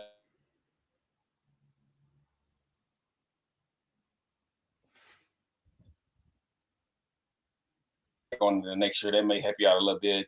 But right now, you don't have, guys where you can, send 6-man pressure, 7-man pressure, and just leave guys on island like that. So, growing period. Would like to see a little bit more. Obviously, Zach's going to, he's growing into the position. He's going to be up and down. That's kind of to be expected. Everybody's not going to be, have your Joe there's not a lot of Joe Burrows running around here, or Pat Mahomes, or whatever it is. All right. And I don't know if it's scheme. I don't know what it is. All right. But just give him, an opportunity to grow into the position. And, hopefully he learned a lot from last year and saw some of the mistakes that, that he made, and where he can get better, whether that's getting the ball out quicker, checking the ball down, finding different reads, things like that, reading coverages better. I think he'll be all right. But I mean, I don't know. I honestly, I thought they probably win 1 or 2 more games than what they did, if I'm being honest. I thought they would have at least squeaked out 2 more, but again, it comes back to, one of these old adages, you got to learn how to win, man, especially when you haven't done it for a long time. You have to learn how to win. And people don't, a lot of people don't get that, players included. They think you just show up because you got a bunch of dudes and, you can get it done, but you have to learn how to win. You have to learn how to close out games, and especially tight games. You have to learn how to win. So, that's kind of what I felt about the season. Yeah, and Wilson improved like at the beginning of the season. And I know you obviously did the shows with me for a while, so like the fans were really getting on Wilson. Like you watched what he was like. He wasn't any better than Darnold. He wasn't any better than Geno. He wasn't any better than Sanchez. Like he sucked in the beginning. Like let's just be honest. Right. And then he came back at the end of the year, like Jaguars game, Bucks game. Like he really improved like his mental processing, his footwork. So I was really encouraged, his accuracy. So I'm definitely looking forward to this year. New second year in the system. So I'm excited for him. Some of the stuff in terms of like the coaching some of the stuff was a little bit annoying. Like they really try to force feed the offense in 12 personnel when their best tight ends were Griffin, Yeboah, Trayvon Wesco. Like stop me when anybody is a household name. Like there's nobody. That was annoying. Some of the receiver rotations, like it wasn't like, okay, you sub out just Elijah Moore. Like, okay, you sub out Elijah Moore, Corey Davis, and the number 3, let's just say Barrios or Crowder, whoever it is, for an entire new group. That was a problem for me. They were a little bit conservative at first, and the D line, the rotation, again, same kind of thing. They don't just sub out one guy; they sub out all 3 or 4. And then the fact that Foley Fatukasi is really his strength is 2 gapping, and they never adjusted the defense to fit his perfect role. Fit the personnel. So you're trying to make a 2 gapper or 1 gapper, and like their hesitancy to do that was frustrating. Their hesitancy to let Hall travel, a little bit frustrating. Their reliance on man coverage and blitzing on 3rd down versus mixing in some zones and things like that, a little bit frustrating. But overall, I liked it. Now with Zach Wilson, you kind of hit on him, but do you have faith in him moving on to year 2, second year in the system? You breaking it, and we'll talk about the free agents in a little bit. But with an improved team, do you have faith in him to be the guy for the Jets? Yeah, I do. I mean, obviously, you better from a physical standpoint. I mean, he's obviously, he has all the attributes that you want. It's just a matter of the mental processing. Speeding up his clock. And also getting a little help, which, in free agency, the Jets, kind of addressed that, still have a couple of spots to go, but understanding, maneuvering your way around the pocket, which I thought he's good at that because he's a good athlete. So he kind of understands that. But again, he still needs to speed up his clock a little bit in regards to where he's going with the ball while he's doing that. That's kind of how it is in the pro game, different than college. You can't just run around like a sandlot. In college, and you get away with a lot of things that he used, that he did in college. You got dudes that are faster or just as fast, chasing you down. The pocket's closing quick. Those windows are smaller, so you got to make those reads a lot quicker. So, I mean, I think he'll grow again. I think I'm hoping that he takes another step up. Nobody's asking him to be a world beater, but the thing about I think the problem with quarterbacks now is, because we have, you have a Mahomes, or you saw what Joe Burrow did last year. Those are anomalies, to be quite honest with you. Most quarterbacks, even the good ones, you can go back, even the Montanas, the Aikmans, they made plays when they were supposed to and when they had to, but they were managers of games. They understood when to check it down. They understand when to hit the tight end on, quick 5-yard outs. When, they understood when to do those type of things. When to take sacks, as simple as that, when to throw the ball away. That's part of being a quarterback. So every play isn't going to be a home run play or, a big, deep ball or 20-yard dig or whatever it is. You have to manage the game. That's your job as a quarterback. You're the CEO of the offense. So hopefully he starts to understand that and he starts playing like it. One of the probably outside of Brady, probably the second worst athlete to play quarterback is probably Peyton Manning. You know what I'm saying? But Peyton knew where to go with the ball. He could see everything. Obviously, do you have any specific play? I want to interrupt you. Do you have any specific plays? Because people are going to want to talk. And there's plenty of questions for you in the chat I want to get to. Yeah. Is there any play where I don't have any specific plays, but no. But I mean, it's just he was good at understanding where to go with the ball. Obviously, pre-snap and even after post-snap. And just he did a good job of understanding how to manage the offense and run it effectively. So that's what Wilson needs to do. You don't need to save the world. Just manage the offense, and be a solid quarterback, and everything else will kind of take care of itself. Yeah, and we'll get into some of the trade options. I want to ask you about like Debo and DK and those guys in a little bit, but like just in general, just being at that, like I would say, and I said in an interview the other day, like whatever it was, like about average, like at that, like maybe a little bit above average, like Derek Carr, Kirk Cousins level, where you're like a little bit above average starter. I feel like that in his second year is what I'm expecting.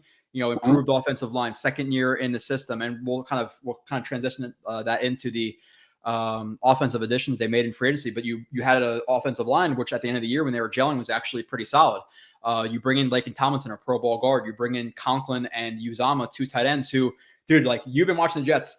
They haven't had an average level tight end since when? Dustin Keller, like legitimately, like their tight ends. Yeah, I think since Keller. I think it has been since Keller. Yeah, Austin Seferian-Jenkins was like maybe the lowest bottom, like number 1 you can possibly have, but like they have 2 legitimate starting tight ends. He's another year in the system. So, what are your thoughts on what the Jets did in free agency in terms of offensive side of the ball, like locking in Barrios, getting Tomlinson, getting those 2 tight ends, and then with that, we'll kind of transition into some of the receivers that might be traded for, hopefully tonight.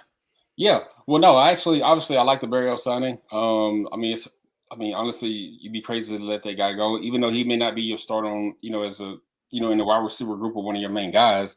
Obviously, he makes a huge impact on special teams, which, there's a lot of hidden yardage here. And, those are yards that you count, when you're talking about winning ball games.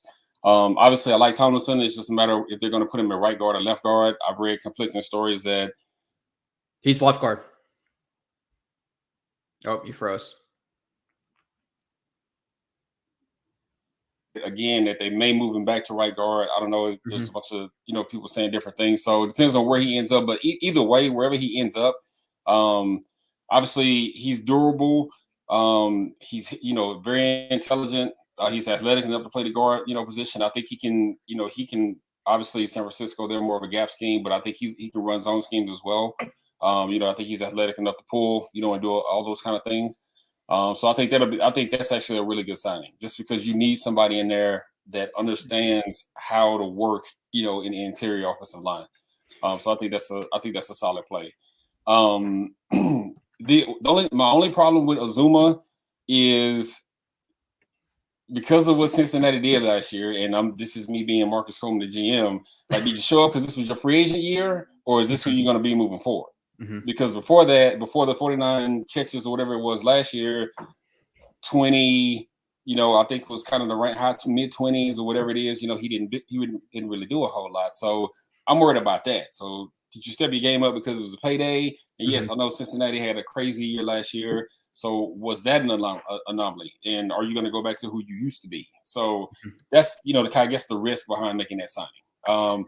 But having two tight ends, that are kind of similar, that are average or slightly above average, at least allows you to do some things into a personnel. So now you actually have two guys that can actually catch the ball, and be more pass receiving tight ends as opposed to just being blocking guys, or non-threats at all.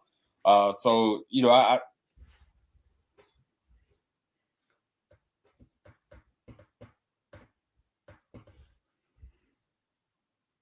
guess out of the main signings, those are probably the main ones. The 1 year deals for, like Landon for the guys on the back end. I mean, like I said, I like the DJ Reed signing. Dude, I love DJ Reed. I do like that signing just because one, I like the way that he plays. He's tough. He's good in run support. I think he battles well. And he's got good cover skills. And I think he'll help those guys in the back because he's already familiar with the system. You always want to have a guy that kind of knows what's going on. Everywhere else, I don't know. I'll be honest with you. I don't know, to be honest with you. At the other corner, who's the two? Obviously, at the safety position, you don't have May. So now I know you signed Whitehead. You signed Whitehead, which Whitehead is a good safety, but he's a box guy. I don't think he's, a guy that you want to have on the back. He's not a ball hawk, per se.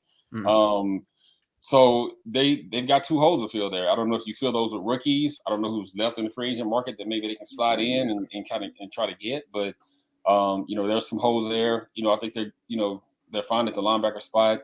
On the D line, I think there's a lot to figure out. I mean, you bring in Solomon, but Solomon is kind of and this is just me. Solomon is kind of a one-trick pony. I don't think he's strong against the run. I think he's better against the pass than he is against the run. Obviously Quentin Williams is going to be good. Don't know what Richardson's going to do. So I'd be interested to see who they bring in, because I think if you brought in some decent edge rushers or drafted some decent edge rushers, I think that would help those guys on the interior, to be a little bit more effective. One, because obviously if you do fan protection, slide protection, whatever it is, they're sliding to one guy or the other. Let's just say they draft Aiden Hutchinson. All right. They're going. Everybody's sliding to Aiden. All right. Yep. So now you help the other four guys out or whoever it is. Right. So, that's kind of what I'm looking at, and it's looking from where Salah came from and kind of what he did in San Fran. I mean, that's what he had. You had two guys on the edge that could rush. Your interior guys, I mean, they were dogs. Don't get me wrong, but the edge guys, help a lot, and they take a little bit of pressure off the interior guys. So, I think they're trying to build that. But I think overall for AC has been, there were no splash signings, but there were good solid signings. I would say, of guys that I think that can contribute. Yeah. Tomlinson is going to play left guard. By the way, they're moving AVT to right guard. So that's a done. That's a done deal. Yeah, that's done. Okay. That's come out, and then they still need another running back. I don't love Tevin Coleman as a backup. In terms of the receiver, I'm gonna get into this before I even hit on the defensive stuff. I love Reed. Whitehead he could play in zone in coverage. If you're asking him to play man on man in coverage, or like even if it's a zone, but it's like more of like what turns into man in terms of like a cover 4 or something like that. I don't want him doing that. Right. But yeah, box safety, zone coverage guy. Okay, like cover 2, maybe the middle on a 3. Okay, I'm fine with that. But yeah, 4, 6, no. And then I think I still think they need a linebacker. Quincy Williams, he was way too volatile for me. Free safety, you need a guy there. Marcus Joyner's not the answer. He's getting older. He hasn't played safety in years. Injured last year. But yeah, it's gonna be interesting. So I want to get to the draft, kind of like transitioning off of that. As well. And there's gonna be plenty of questions for you in the chat. Some people are criticizing your lighting and your freezing a little bit. So people are gonna give you shit, Marcus. Of course. That's fine. No, that's how Jets fans are. No, it's okay. It's my basement, man. That's how I do it in the office. Gotcha. Yeah. So I definitely want to get into the draft stuff too. So actually, just give me your opinions on. Actually, no. Sorry. Let me transition back to what I was thinking. I freaking like ADD.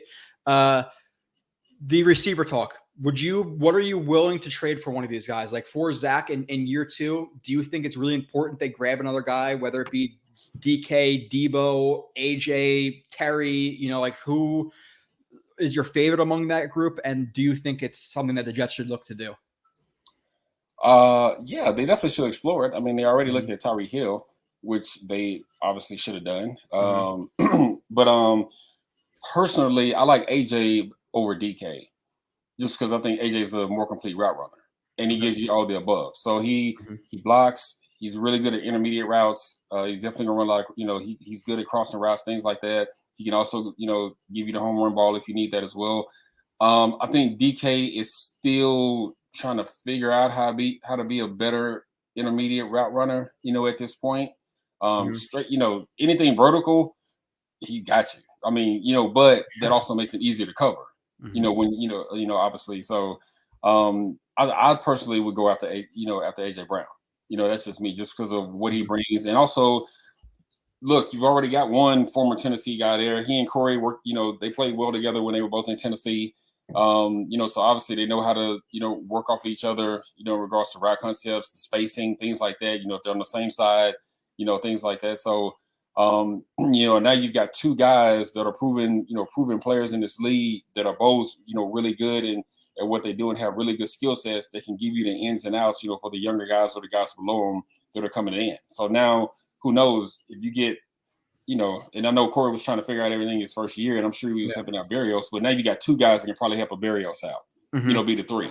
Yeah. Or whoever, if they draft somebody coming in, second round, third round, or whatever it is, now you're helping a young guy out. So that's who I would go after, and I think they should. I'd probably be willing to give up, you're going to have to give up a first. You got 2, so you're going to have to give up 1. Maybe a first and a third, a first and third, and maybe some players, something like that. That's probably where I'd max out. Yeah, because you still got to sign him, to a long-term deal when you do it either way. Which Christian Kirk fucked up the entire receiver market, or really the Jaguars fucked up the entire receiver market. Dumbest. You know what? I don't know what if Jacksonville's gonna move to London, they just need to go ahead and do it. Yeah, because I don't know what they're doing.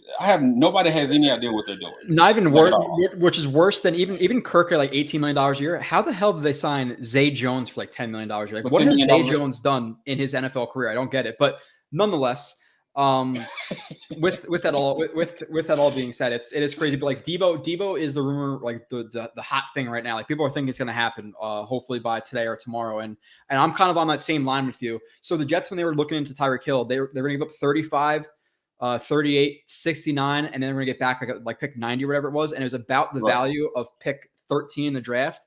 So I think my absolute max for Debo, considering he's a top 10 weapon in the NFL. I know he's had some injuries, but I was talking about 10 and 69 is the most I'm willing to give for Debo. My thing is, like, last year going into the season, you saw Crowder, you saw Cole, who was solid with the Jaguars as the number 3. You saw Mims, and like we thought it was going to be a deep receiver group.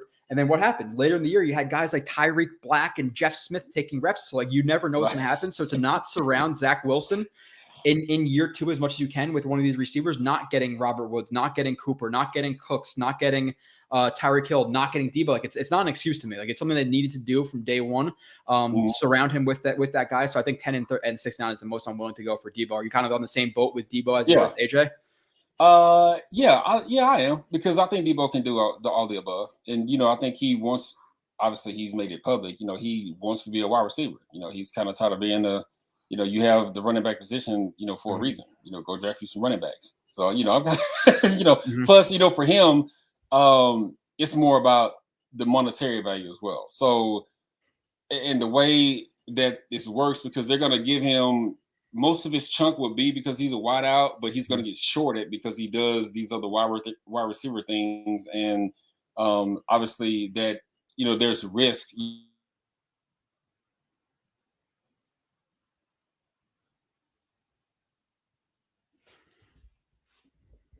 It is now, than he probably should, just, the way that everything's set up. So no, I mean, I'm with him on that. I mean, but again, whoever it is, whether it's Debo or AJ, just as long as the Jets know that they're going to have to do a long-term deal with these guys when they come in, before the trade, that's kind of where you are. I mean, you don't have a choice. If they traded one of these guys and didn't work out a long-term deal, Joe Douglas needs to be fired. Like that's just, I like Joe Douglas, but you can't trade for one of these guys for 1 year rental like that. Would be absolutely just dumb. So bunch of questions in the chat, and I'm going to get to like your draft and what do you think about some of those guys. But the first guy in the draft who people are going to ask you about is Sauce, because obviously you played DB in the NFL for 11 years, right? DBs. So Sauce Gardner, Cincinnati. What are your thoughts? Do you think he's an option at 4 for the Jets? Do you like him? Do you not like him? No, I like him. I like him a lot. To be honest with you.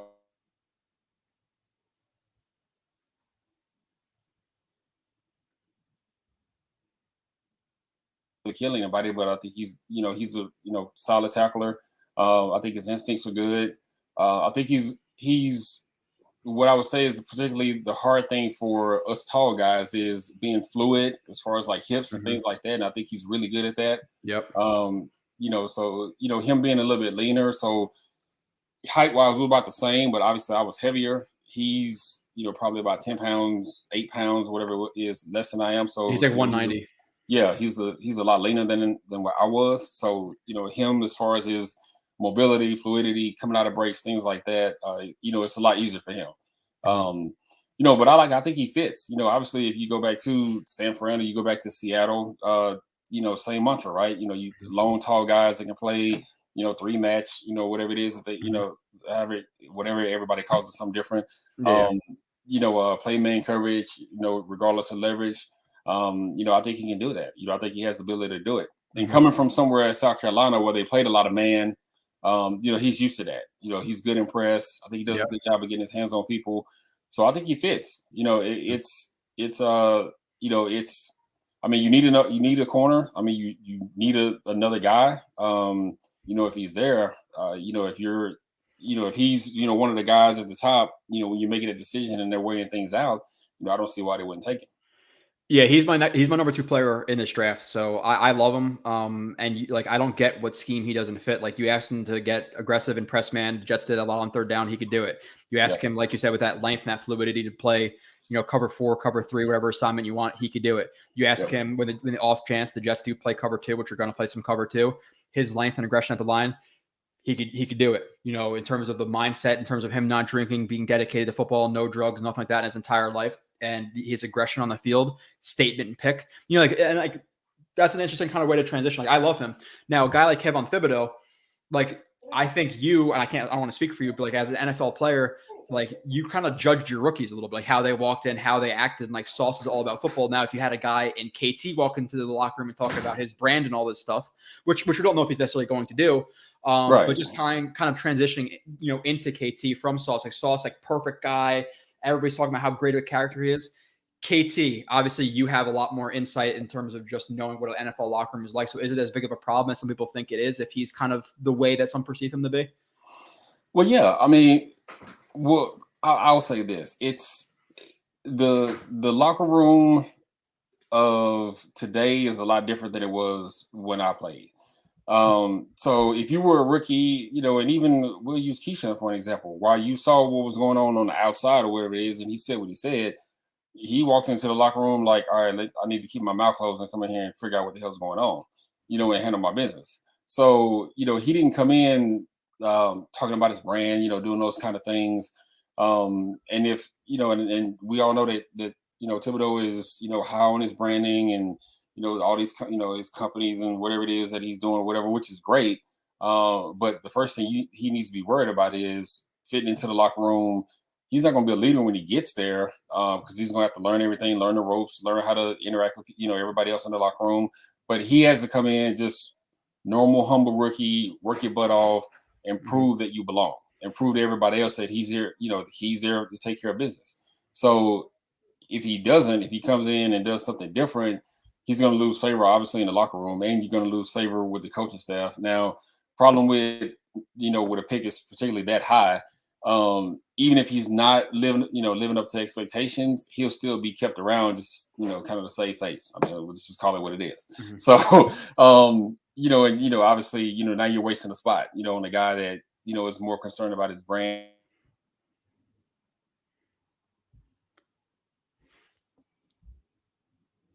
I have a buddy, he's Jerome McKinley Jr. His dad and I played college ball together. So, we talk about these things a lot or whatever it is. So, the safety. Yeah. So he didn't seem like that kind of kid.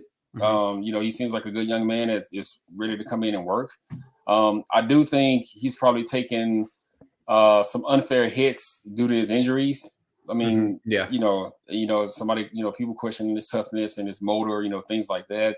I always have a problem with you questioning somebody else's heart, and motor. That's kind of an issue for me.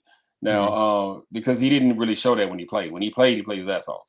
Every time I watched him. So, and that's another solid pick. I know the Jets are really high on him and they're talking about it, and there was a lot of splash about him coming out, but I think he'll be fine if he walks in. I think he'll be a good fit and he'll fit in with what they do. Now, I'm going to put your feet to the fire a little bit, and this is not necessarily. I don't think this is going to happen. Hutchinson is he's my clear number one. I think Walker is minus 1,000 to go top 3. So let's just say Walker's not there, Hutchinson's not there. I don't know. The freaking Texans go Kyle Hamilton, let's say, and you have Sauce or Thibodeau sitting there at 4. Do you have a preference? Sauce. Okay. Yeah, I'm on board. Take a Sauce. Take a Sauce. Yeah. Now a lot of fans have, and this is where I come from. A lot of fans are saying, "Oh, well, they have Bryce Hall, who in my opinion is a decent number 2." But my perspective on it has been, listen, you can't skip what's a blue chip player, a top 2 player in this draft for a decent starter. Like if Sauce is going to be that number 1 legit lockdown guy, you don't skip that for okay. You don't reach at DN, you don't reach at receiver, you don't do any of those things. So in my opinion, Sauce, is the second best player. You take him as a second best player. You trade Hall, you sit him on the bench, whatever you got to do. You draft a DN at 10. So Sauce is obviously going to be your pick there as well. You said. All right. I'm gonna put your feet to the fire. So let's just say Sauce is gone. All right, and you're left. Aiden's gone. Sauce is gone. Let's just say Thibodeau and Jermaine Johnson are left. Who are you taking? KT, I do not like Jermaine Johnson at all, my friend. You don't? Okay. No, so that's and I was just talking to my chat about this, and there's stats out there. I'm not going to read you the exact stats because you'll get bored. But in my opinion, Jermaine Johnson's explosive. I don't think he has the best spend. I don't think a lot of his highlight tapes and what people were watching, like obviously go through all the film and all that shit. Like a lot of his wins were not replicatable in at the NFL level. Like if you watch his highlights versus the Miami tackles were literally punching like this. Like I don't know what was going on, but it almost looked like they were doing like a fucking thriller dance. Like I don't know what was going on, and he bull rushed them, and he was like. Elbows were flared, hands were high. Like it wasn't a nice tight angle, tight 90-degree angle, getting him up into the chest plate. It wasn't like that. And then a lot of what I saw with Jermaine Johnson was him taking a step or two up the arc and just pitter-pattering his feet and waiting for a guy to fuck up. And then it's not very replicatable. And you look at the stats in terms of what's the most important. And I actually chat this. I'm not gonna put you on the spot here. But what's the most important thing with an edge rusher? No matter how they win, leverage, hands, feet, whatever it is, the most important thing is winning fast. Obviously, you need to win fast to affect a quarterback in today's NFL with how quick the ball is out. He has the lowest percentage of pressures and hits and sacks within 1.6 to 2.5 seconds out of all the top guys in the class. So I'm going to read you a couple of guys who are above him from 1.6 to 2.5 seconds. Ready?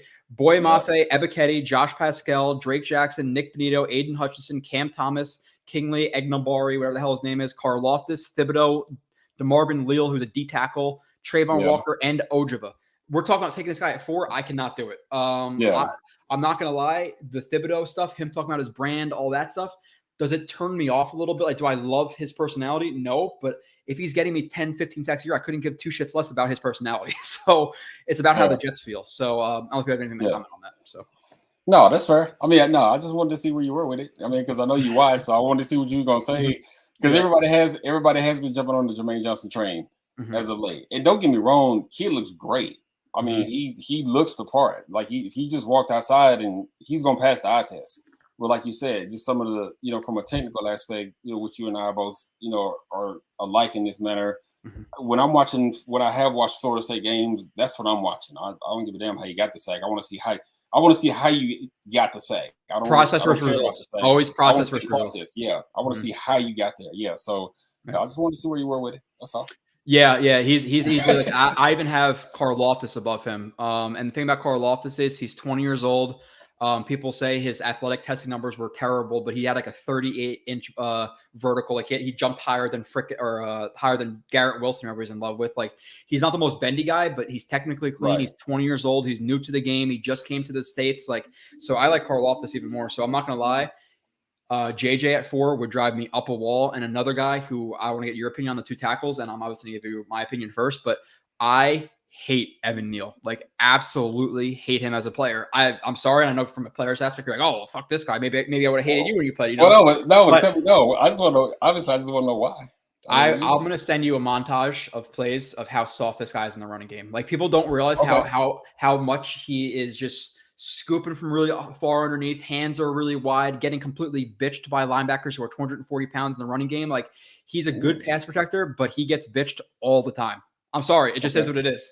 So, that's fair. And what are your thoughts about that? What are your thoughts about that with the Jets now? Okay, so we like Sauce, we like Thibodeau, but there's been some rumors floating around the last couple of days now, which, by the way, Harold gave you a comment, which I put up on the screen. A lot of people are giving you compliments. I want to get to some of their questions. I appreciate that. Yeah, by the way, thank you. Yeah, 20 more minutes. But there's been some rumors right now with the Jets going on Kwanu and or again Neal, which I would find the highest bridge near me and just jump at this point. I can't do Neal.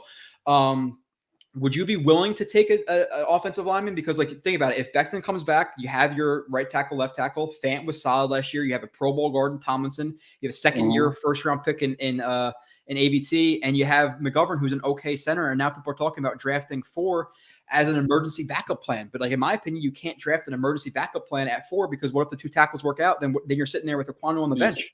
Yeah, no doubt. Yeah. If I'm taking, I like Aquanu. I actually like the Mississippi State kid, Cross. They're kind of 1A and 1B for me. But yeah, I'm with you. You got to be, if you're at that spot, you got to be solid on who you're going to take. I mean, obviously you do have to have, and obviously it's best player available, whatever it is. I don't know.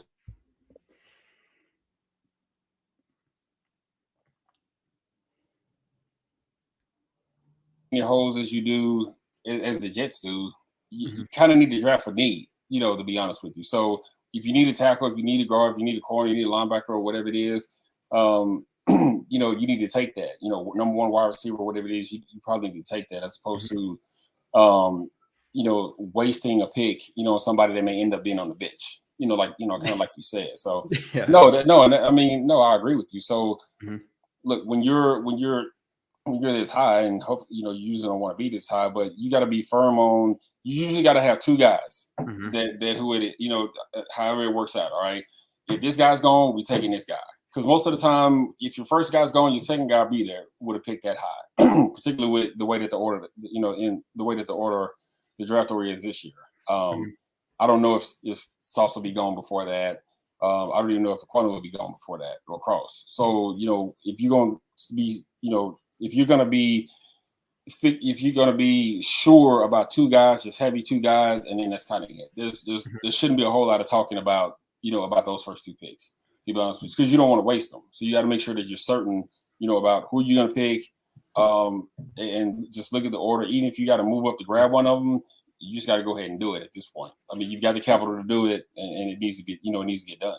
Yeah, so I want to follow up and ask about DNs and receivers. I want to get to some of the I will do like a lightning round with some of the comments in the chat, because I know you don't have that long. But in terms of the DNs, like, are you is it Hutchinson, KT for you, Jermaine Johnson, Karlaftis, like Walker? Like, are you willing to take? No, it's probably Hutchinson. It's probably Hutchinson, Walker, and Thibodeau, to be honest with you. Okay. Yeah, that's probably those are probably my top three. I completely agree.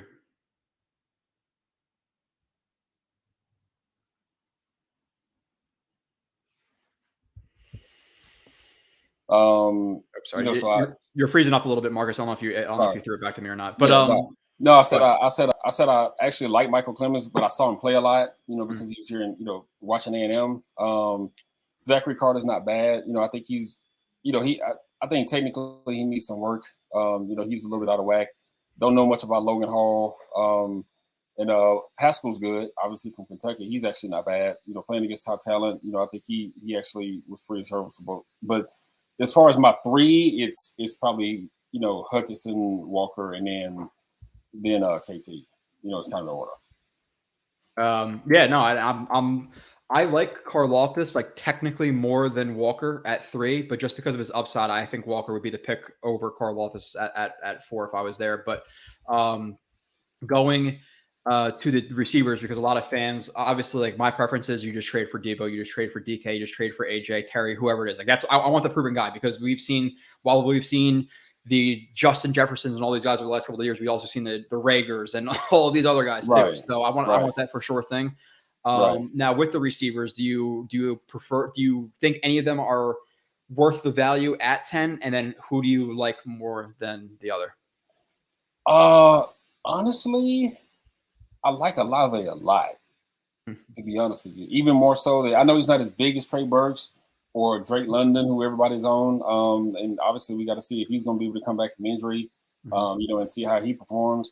I like Olave because he can play inside and outside. He's smooth. Obviously has really good hands, really good route runner. I like him. I do like Jameson Williams. Obviously he's not overly proven, like some of his predecessors. Former, Crimson Tide receivers that came out. I don't think he's as polished as they are, coming out. But I do like him. Actually, further down the list, Jahan Dotson, I actually like him a lot from Penn State. I think he and Olave. I think Olave is a little bit faster than he is, but he's solid. I think he has good hands. I think he's a good route runner as well. Burks is with me is just because proceed with caution.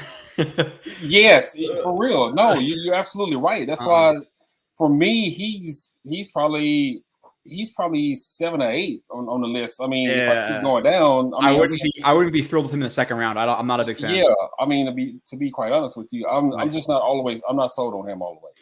Dude, and I love Mechie. Yeah, I love Mechie. It's just, I think he'll come back from injury fine. Now, if he comes back and if he's working out well and he shows that he's going to be the Mechie of old, then obviously he's in the discussion as well. Yeah, Burks, and there again, it's what you find past the highlights. Like there are plays of him just completely like he'll be the primary guy in like a crack toss to crack a linebacker or a safety, and he'll completely spin out of the block. And I'm like, dude, effort. Like, and he's not the primary guy in a read. He'll stop running the route. He'll go to block a guy, quarterback scrambles, no effort to it. The route running is super inconsistent. He was schemed open. Like I don't like Burks a lot at all. That's just not who I am with him. Somebody asked you to ask. People are saying you're in good shape. You look really young, by the way. And then somebody was telling me to ask you about Parcells. I don't know if you have any. How is Parcells, or how was he? Oh, I mean, he was a hard ass. I mean, he was everything that you see is true. So, but at the same time, him being a hard ass, he did a good job. He loved up on everybody. I mean, he really did. That was kind of the way he. You got to understand, he's as opposed to just being just getting your ass kind of coach with no rhyme or reason. Everything with him was a mind game. It was all psychological, and it was all he was always trying to figure out how to press people's buttons for the right reasons, to get you to play better, to get you to execute better. That was the way that he coached. So, no, but he's great. He's down in Florida chilling. Somebody told me to ask you about Mims too, which we were both really high on Mims. Like we did that review together. And then, a lot of people like make the excuses for him, like, oh, he had food poisoning. There was other receivers brought in, and that might have, deterred him or kind of affected his mood, whatever. In my opinion, like, listen, it's year 2. You have high expectations. You had 8 catches this year. It's disappointing. Like, no matter how you shape it, but like, what are your thoughts on Mims? Because after year 1, like, he had some really good games in his first year. And then, year 2 coming into it, regardless of who they brought in, like at a certain point, it's the NFL, like compete for your spot. Right. But for him to only, I think it was like 8 catches. So what are your thoughts on Mims just completely dropping off like he did? And do you think there's an opportunity for him to kind of rise from the ashes and become a solid receiver for the Jets? Because we were both like AJ Green type level ceiling with this guy. Yeah. Well, no, I think there was an opportunity for him to come back. We were actually at Baylor 2 weeks ago, just kind of watching spring ball, whatever it is, and talking to some people that were there during that time when he was there, and they all believe that he's going to come back. And he's obviously, everything that I read, he's been working hard. He leaned up. Hopefully he got stronger, particularly on his lower body. Mm-hmm. Hopefully he's not just running, in regards to like doing speed work. Hopefully he's, doing cones and doing ladder work and actually running routes, things like that. I think part of the reason why, in regards to like the few injuries or whatever it is that he had, is something that you and I talked about, even just running like curl routes, stop routes, things like that, body out of frame, feeding knees way ahead of his body, things like that. That pressure takes a toll on you. I mean, It does, after a while. So you have to learn how to run. That's why if you watch bigger receivers like a AJ Brown or a Debo, or, you watch a Julio Jones, much higher knee lift, hips underneath them, being able to break, when you're a taller guy, you have to do that. You got to compensate for that to be able to stop. So, he's going to have to learn how to run routes, the correct way, to his body type. Even if you look at Keyshawn way back in the day, Keyshawn was high knees, still good stride, but, higher knee lift, hips under him, could come in and out of breaks. So, he's going to have to fix that. If he plans on coming back being a guy that everybody thought that he was going to be in, I think he can do it. He has time. I don't think it's too early to write him off. At this point. So this isn't the case of this isn't a Brett Perriman case. Per se. It's nothing. It's not like that. I think this is a guy that he's going to work hard. He's going to come in. He's going to do his job. I think he's going to get better in the offseason. And hopefully he takes that step to where he can become,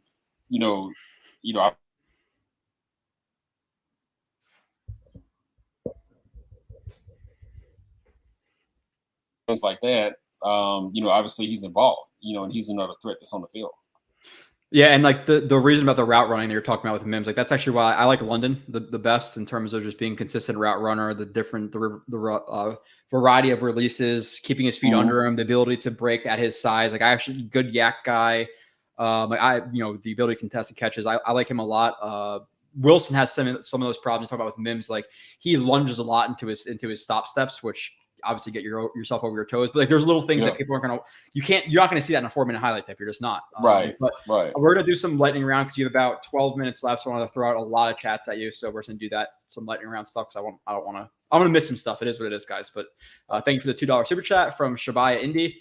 Yeah. And then I think they said, I don't know if this was supposed to be in the super chat, but I'll throw it in there. Hey, Marcus, Joe likes to name drop Marcus Coleman, 10-year NFL veteran, even though it's 11. And I would say it's like every other show. He says in his normal conversation all the time, it's embarrassing. Do you ever name drop Joe when talking 3-year veteran YouTuber? Of course, right? Yes, I do actually. Because when I'm especially when I'm at the office and the coaches know that I'm about to get on and do an interview, I was like, yeah, I'm getting on with my man Joe. Like straight up, yeah. See, don't question me, shit, Indy, you freaking piece of shit there, See, okay, we'll keep moving on. Kidding. Appreciate the super chat, though. I don't know if he's being a douche or not, but either way, thanks for the money. Let's see. Rise of the New York Jets. I have a question for Marcus. Why the hell do the New York Jets keep getting beat repeatedly by screens and wheel routes? How do we rectify? Question for you. Oh, yeah, that's actually more,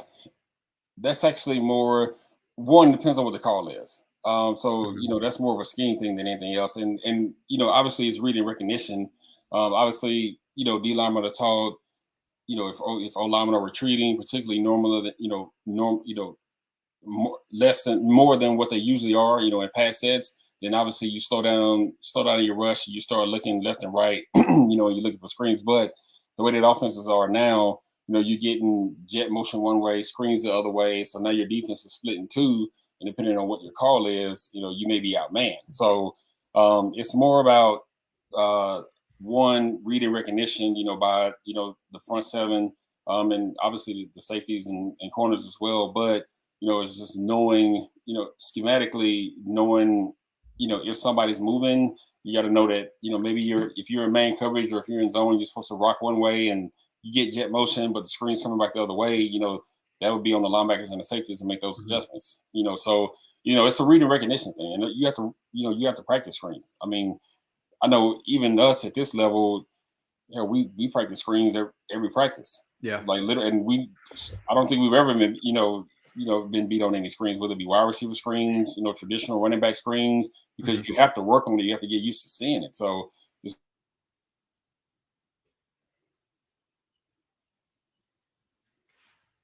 scheme or whatever coverage you're in, guys have to have their eyes right, and know, if you got the running back and you're the linebacker, if you're in main coverage, if you're in zone, you got to be able to see it. Yeah, it's a lot of linebackers, a lot of safeties. That's why I say like Quincy Williams will struggle with recognition. If you're late on a screen, you're beat. Same thing like safety, and this is something that we discussed. And again, I'm going to drop the name. Myself and the NFL veteran, 11 years, Marcus Coleman. Like we watched Ashton Davis. Like that was one review where we got into it, and like I recorded the plays. But then we did like a 2-hour review, and I remember watching with you and be like, "This is not good, man. This is." Yeah. And he's really, really struggled in terms of those like his instincts, angles, all that stuff. And we kind of saw that at the film of Cal, and people were hyping up like he's a great 3rd-round pick. Didn't necessarily understand that, but someone wants to ask you being in the Houston-ish area. I don't know how far you are from Houston, but 2 hours. 2 hours. Yoshi wants to know who do you think they take at 3? Like what you have to feel for their fan base and their team as well. So. Ooh, they better take one of those tackles. If we're being honest with you, I can't remember how many picks that they have, but they better take one of those tackles. To be honest with you, the reason why I say you go tackle over edge rusher or something like that, all but anointed David Mills as the starting quarterback, so you got to protect him. You re-sign Brandon Cooks. You still got enough picks in the later in the 1st round, 2nd round, or whatever it is, to draft a good wide receiver. Probably need a tight end, but you need to build from the inside out. So, I think that's who they should pick. If they slip up and they pick Sauce, I think that's a wasted pick, to be honest with you, because even though I think he can fit in any scheme, that's not what they do. They're still old school Tampa 2 fire zone. That's they don't play a lot of man, things like that. That's unless Levy's going to change all of a sudden. That's what they do. So I think you can get somebody. You can get a 3rd-rated corner, 4th-rated corner that can fit that. Be a good player. In that scheme. But I think you need to go with one of the offensive tackles. To be honest with you, whether it's Kwanu or Cross or wherever, I think they need to start there. Somebody said you could start, and then someone else asked if you were in this draft, where you'd be drafted. Do you have a feel for where you'd be drafted if you were coming out? I don't know when you were drafted. 21, 22-year-old Marcus Coleman. Where are you getting drafted? If I was coming out now? Yep. So if I had the knowledge that I have now at 20, 21 years old, you take it how you want to take it. Either you completely reset or you have all that knowledge. In the skill set, I'm coming out. I'd probably be a 1st rounder. 1st or 2nd rounder, just because of the way. 1st, early 2nd. Yeah, just because of the way that offenses are now. We were already kind of doing that. I was already the rover guy or the 3rd safety in the 3-high scheme. I was Jamal Adams, depending on if we went our 4-4 defense. I was already covering guys in the slot. We were already doing that. At Tech. To be honest with you, but it wasn't as spread and as wide open as it is now. We hardly ever saw 10 personnel or, even 11 a lot, and everything was, 21, and it was like twins, stuff like that. It was old school. Plus we were seeing option a lot. So, but I think I'd probably be like late 1st, early 2nd if I came out now. Yeah. So we have another comment. Matt Graff says, I saw Coleman catch a TD playing offense on a Hail Mary by Vinny. Is this true, Marcus? Because when you were playing, I was still pissing the bed. So yeah, against Buffalo. Go, if you go look it up, there's 3 Buffalo Bills and then there's me. and my head's on the goalpost. I gotta watch that. It was like a Hail Mary type situation. You're DeAndre Hopkins. It was Hail Mary. It was Hail Mary into the half in New York. Right. Yeah, in New York. Yeah. Marcus Coleman / DK Metcalf or DeAndre Hopkins. I got you. Let's see. There's gonna be another question in here for you. People, I'm like 30 minutes behind the chat, so.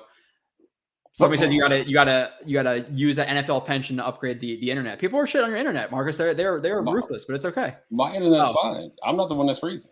So we have another question. DHB says Stingley or Sauce. So I don't think Stingley is necessarily an option for the Jets at 4, even though there's been some rumblings of him at 3 for the Texans. Would you be willing to take him at 10, or like what are your thoughts about obviously his freshman year? Like he was balling out, and then obviously the next 2 years injuries. Didn't seem to be as passionate as he was in 2019, but like, what are your thoughts on him at 10? I mean, if I'm still taking Sauce just because he's a proven product. He's already ready. With Stingley, even though he looks to be running well, he seems to be coming back and looking like the Stingley of old. I don't know if I have time for that.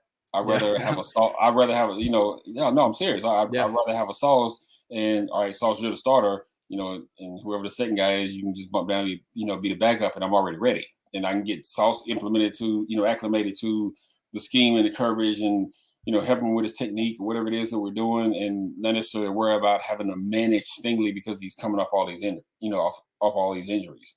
So it's not that I don't like Stingley. I do. And like you said, he was great his freshman year. I think some of the lack of passion probably comes from being injured like that. Like that does take a toll on you mentally because you feel like you overcame one hurdle and now you're having to overcome another one, and what you're trying to, in a goal that you're trying to get to.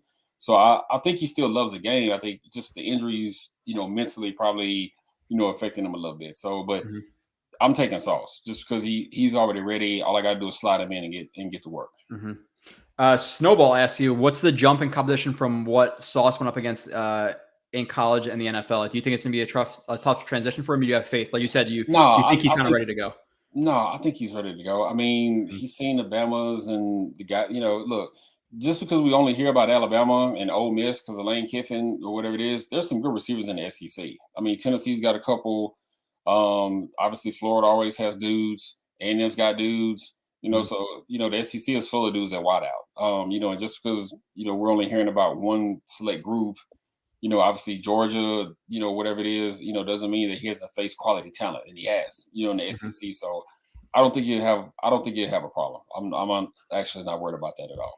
Got you. So you only have a couple more minutes. I want to ask you 2 questions before I let you go. What is realistically your best case scenario for the Jets for 4 and 10? I don't know how much you know about second round guys. Obviously, you're busy as hell with all the stuff you're doing. If you want to throw out any late round second round guys that you can out there, sure. But you're a Jets / Texans fan, right? So when you hear about the draft, then obviously you're going to come back and hopefully break down one of the receivers or defensive backs with me. Do you have preferences at 4 and 10? And then with that being said, like what's your worst case scenario for those picks as well? Obviously I like Sauce at 4. I know everybody's here's what I like Hamilton. Hamilton would probably be next. Problem with Hamilton is depending on how they're going to use him, if they're going to use him as the Jamal Adams type, because I think he'll be fine covering tight ends, things like that. I don't know about him being in man-to-man situations or deep balls one-on-one with slot guys, if they're playing 4, or something like that.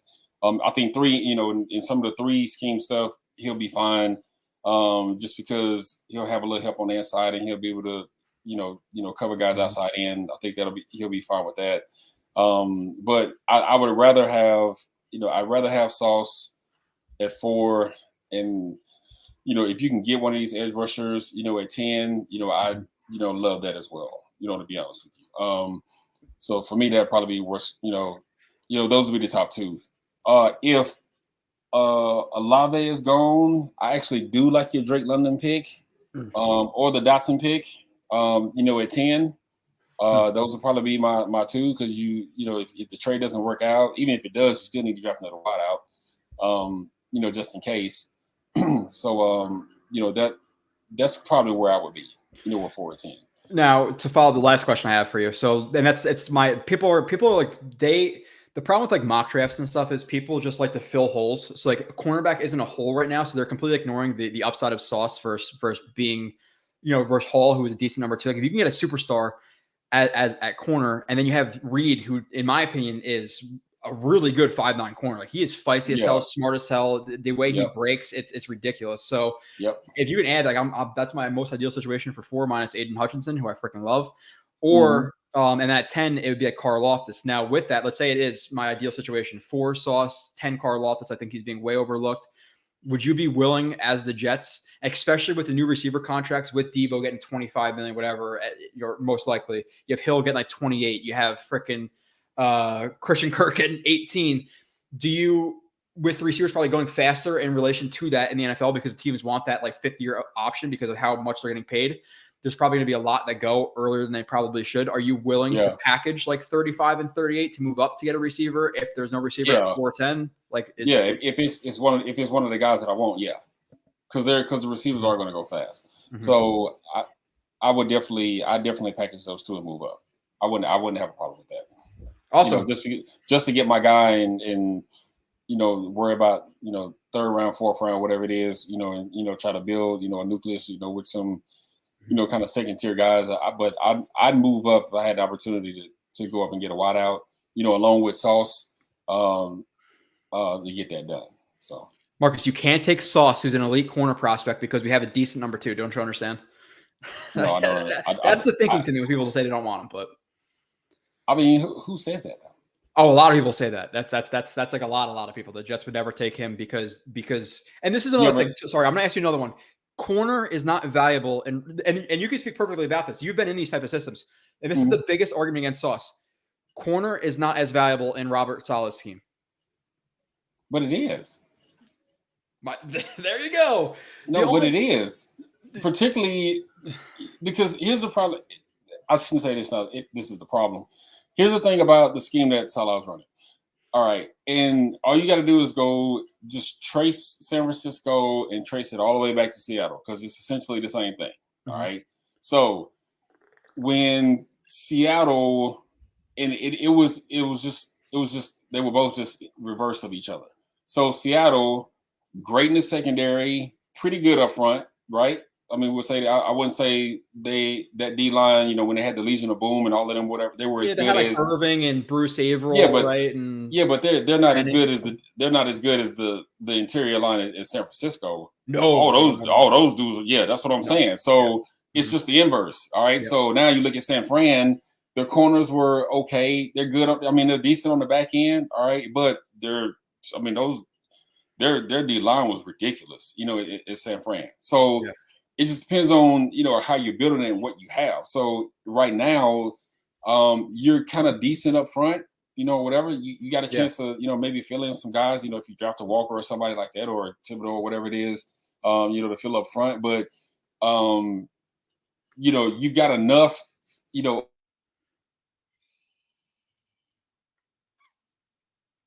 Reed, you bring in a Sauce, and then you draft you a safety or whatever it is, in the 3rd round or something like that. They can probably fill in 50 scheme or something like that.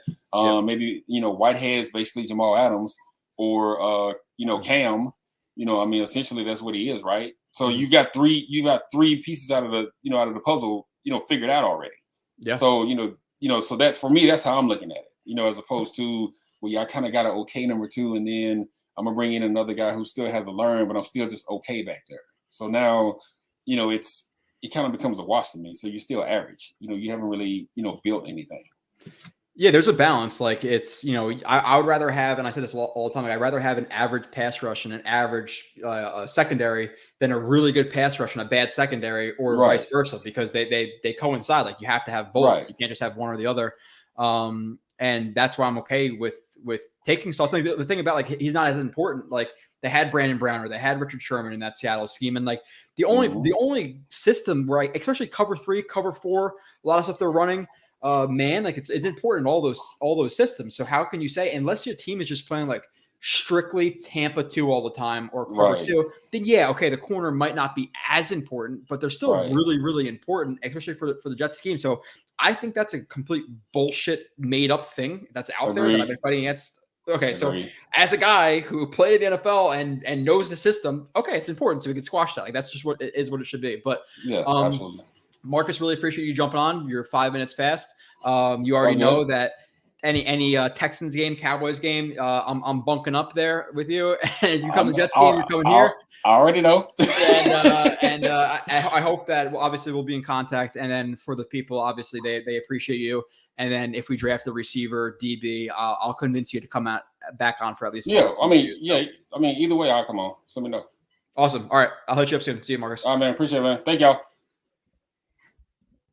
All right, Marcus Coleman. I'm sorry I couldn't get all of your questions in there because I want to talk about what I want to talk about, and conversations going different ways. But awesome, dude. Again, 11-year guy. Respect him as a friend. Is going to call you on your bullshit. Obviously, really smart with football and all that stuff. So, guy absolutely kills it. So, Daniel Murphy appreciates the breakdowns and everything. Appreciate you appreciating that. Let's see here. I'm going to keep moving through. I don't know. I'm going to go through a couple of my topics. I said I was going to do a mock draft of my own, like what I would do, because I've never done one yet. If you guys want to see that, let me know. If I'll do like a power one with 20 minutes left, maybe. But we have a lot of stuff to talk about still. So, let me see here. Rob D. Marcus was down with getting Debo for 10 over receiver at 10. And people were asking him his opinion on KT versus JJ. He said KT over JJ as well. He also doesn't want an offensive line for the Jets. So we're pretty much in agreement here. So I love that Joe just waits patiently while Marcus freezes. Yeah, I don't want to interrupt him. It is what it is. He glitched like 4 or 5 times. You know, he's kind enough to join me. I'm not going to be like, yo, refresh your page. Maybe I could text him that, but it'll be fine. Joe loves Treylon Burks. I do not. I don't get the love for him. If you actually watch him, I don't get it. I really don't get it. So I'm gonna keep moving through him. About 20 minutes behind. Sorry for all that. We need a receiver who could stretch the field. Can't Elijah Moore do that? You know, I get it, but just because a guy's fast doesn't mean he's good. Darius Hayward-Bay, John Ross. There's plenty of guys who are fast who aren't good. So over under 7.5 receivers taken in the first. I'm taking the under. It's not gonna be that much. I could see it being 6. I don't think it's 7. I think 6 is the number that we're at. Friggle D is in here. We got NFL Chaos with Jeremy, guy who eats hot sauce. Jeremy, I think you still owe me. I forget what the situation was, but I said you got to do like a beer mile type thing with hot sauce. You run as many miles. You could pick a place to donate. Every lap, you got to do a shot of hot sauce. The next lap, you got to do chug a beer, and I'll donate however many laps you run and whatever. We got to set it up because I want to see you drink beer and run laps and drink hot sauce because you will throw up, and I'm sorry, it will be funny. So if you're still in here, I said that to you a while ago. I want to see that happen. Moving on, Mims seemed like the victim of some money and fame he learned. It can happen, dude. Like if even if he's just like a decent, like this is, I'm saying like a number 3, number 4, but like even if he'd be like a Devontae Parker, like a decent level starter, you know how much that would open up the Jets. Like it's not completely lost, but last year obviously not help him, you know. So Anthony Bedinant, I don't know how to say that. Not sure if anyone posted in the chat, but Hutchinson is betting favorite to be the Jets according to Vegas. He went from plus 2,500 to plus 400. If Hutchinson is drafted by the Jets at 4, I am bringing. I don't make a lot of requests for you guys. I want to line up people in the chat who are going to either do a shot or chug a beer, and I will match almost all of you. I'll do it. It'll be wild. I'll do it. It depends on how many people did it, but I would love to just chug beers with people if Hutchinson on here because are on the team. I would love it. So, okay, ask him about Becton too, but whatever. No disrespect, Marcus Coleman, late 90s, early 2000s, 3 picks in the Monday Night Miracle, really good DB. I'm assuming you're relatively young. Sorry, I missed some questions from you fellows. How am I supposed to sleep tonight knowing Hutchinson better favorite? My problem is I get off of work at 8 in the morning, and then I'm gonna have to figure out how to like sleep from 9 to 2. But like every time I wake up, I'm gonna be checking my freaking phone in terms of like news and all that stuff. I'm not gonna be able to sleep, so I'm gonna be drunk and tired. Which is fine. I've done it plenty worse. Moving on. Coleman and Glenn should have won Untitled. Marcus was, or Coleman was awesome. Yeah. Marcus Coleman is Kyle Hamilton. I wonder how he'd feel about that comparison. Thomas K, good to see you, Marcus. Yeah, Marcus is cool. Good night, everyone. Nice to have Marcus Coleman on. Yeah, he'll be on more. He's just really, really busy, and we got to do some film breakdowns too.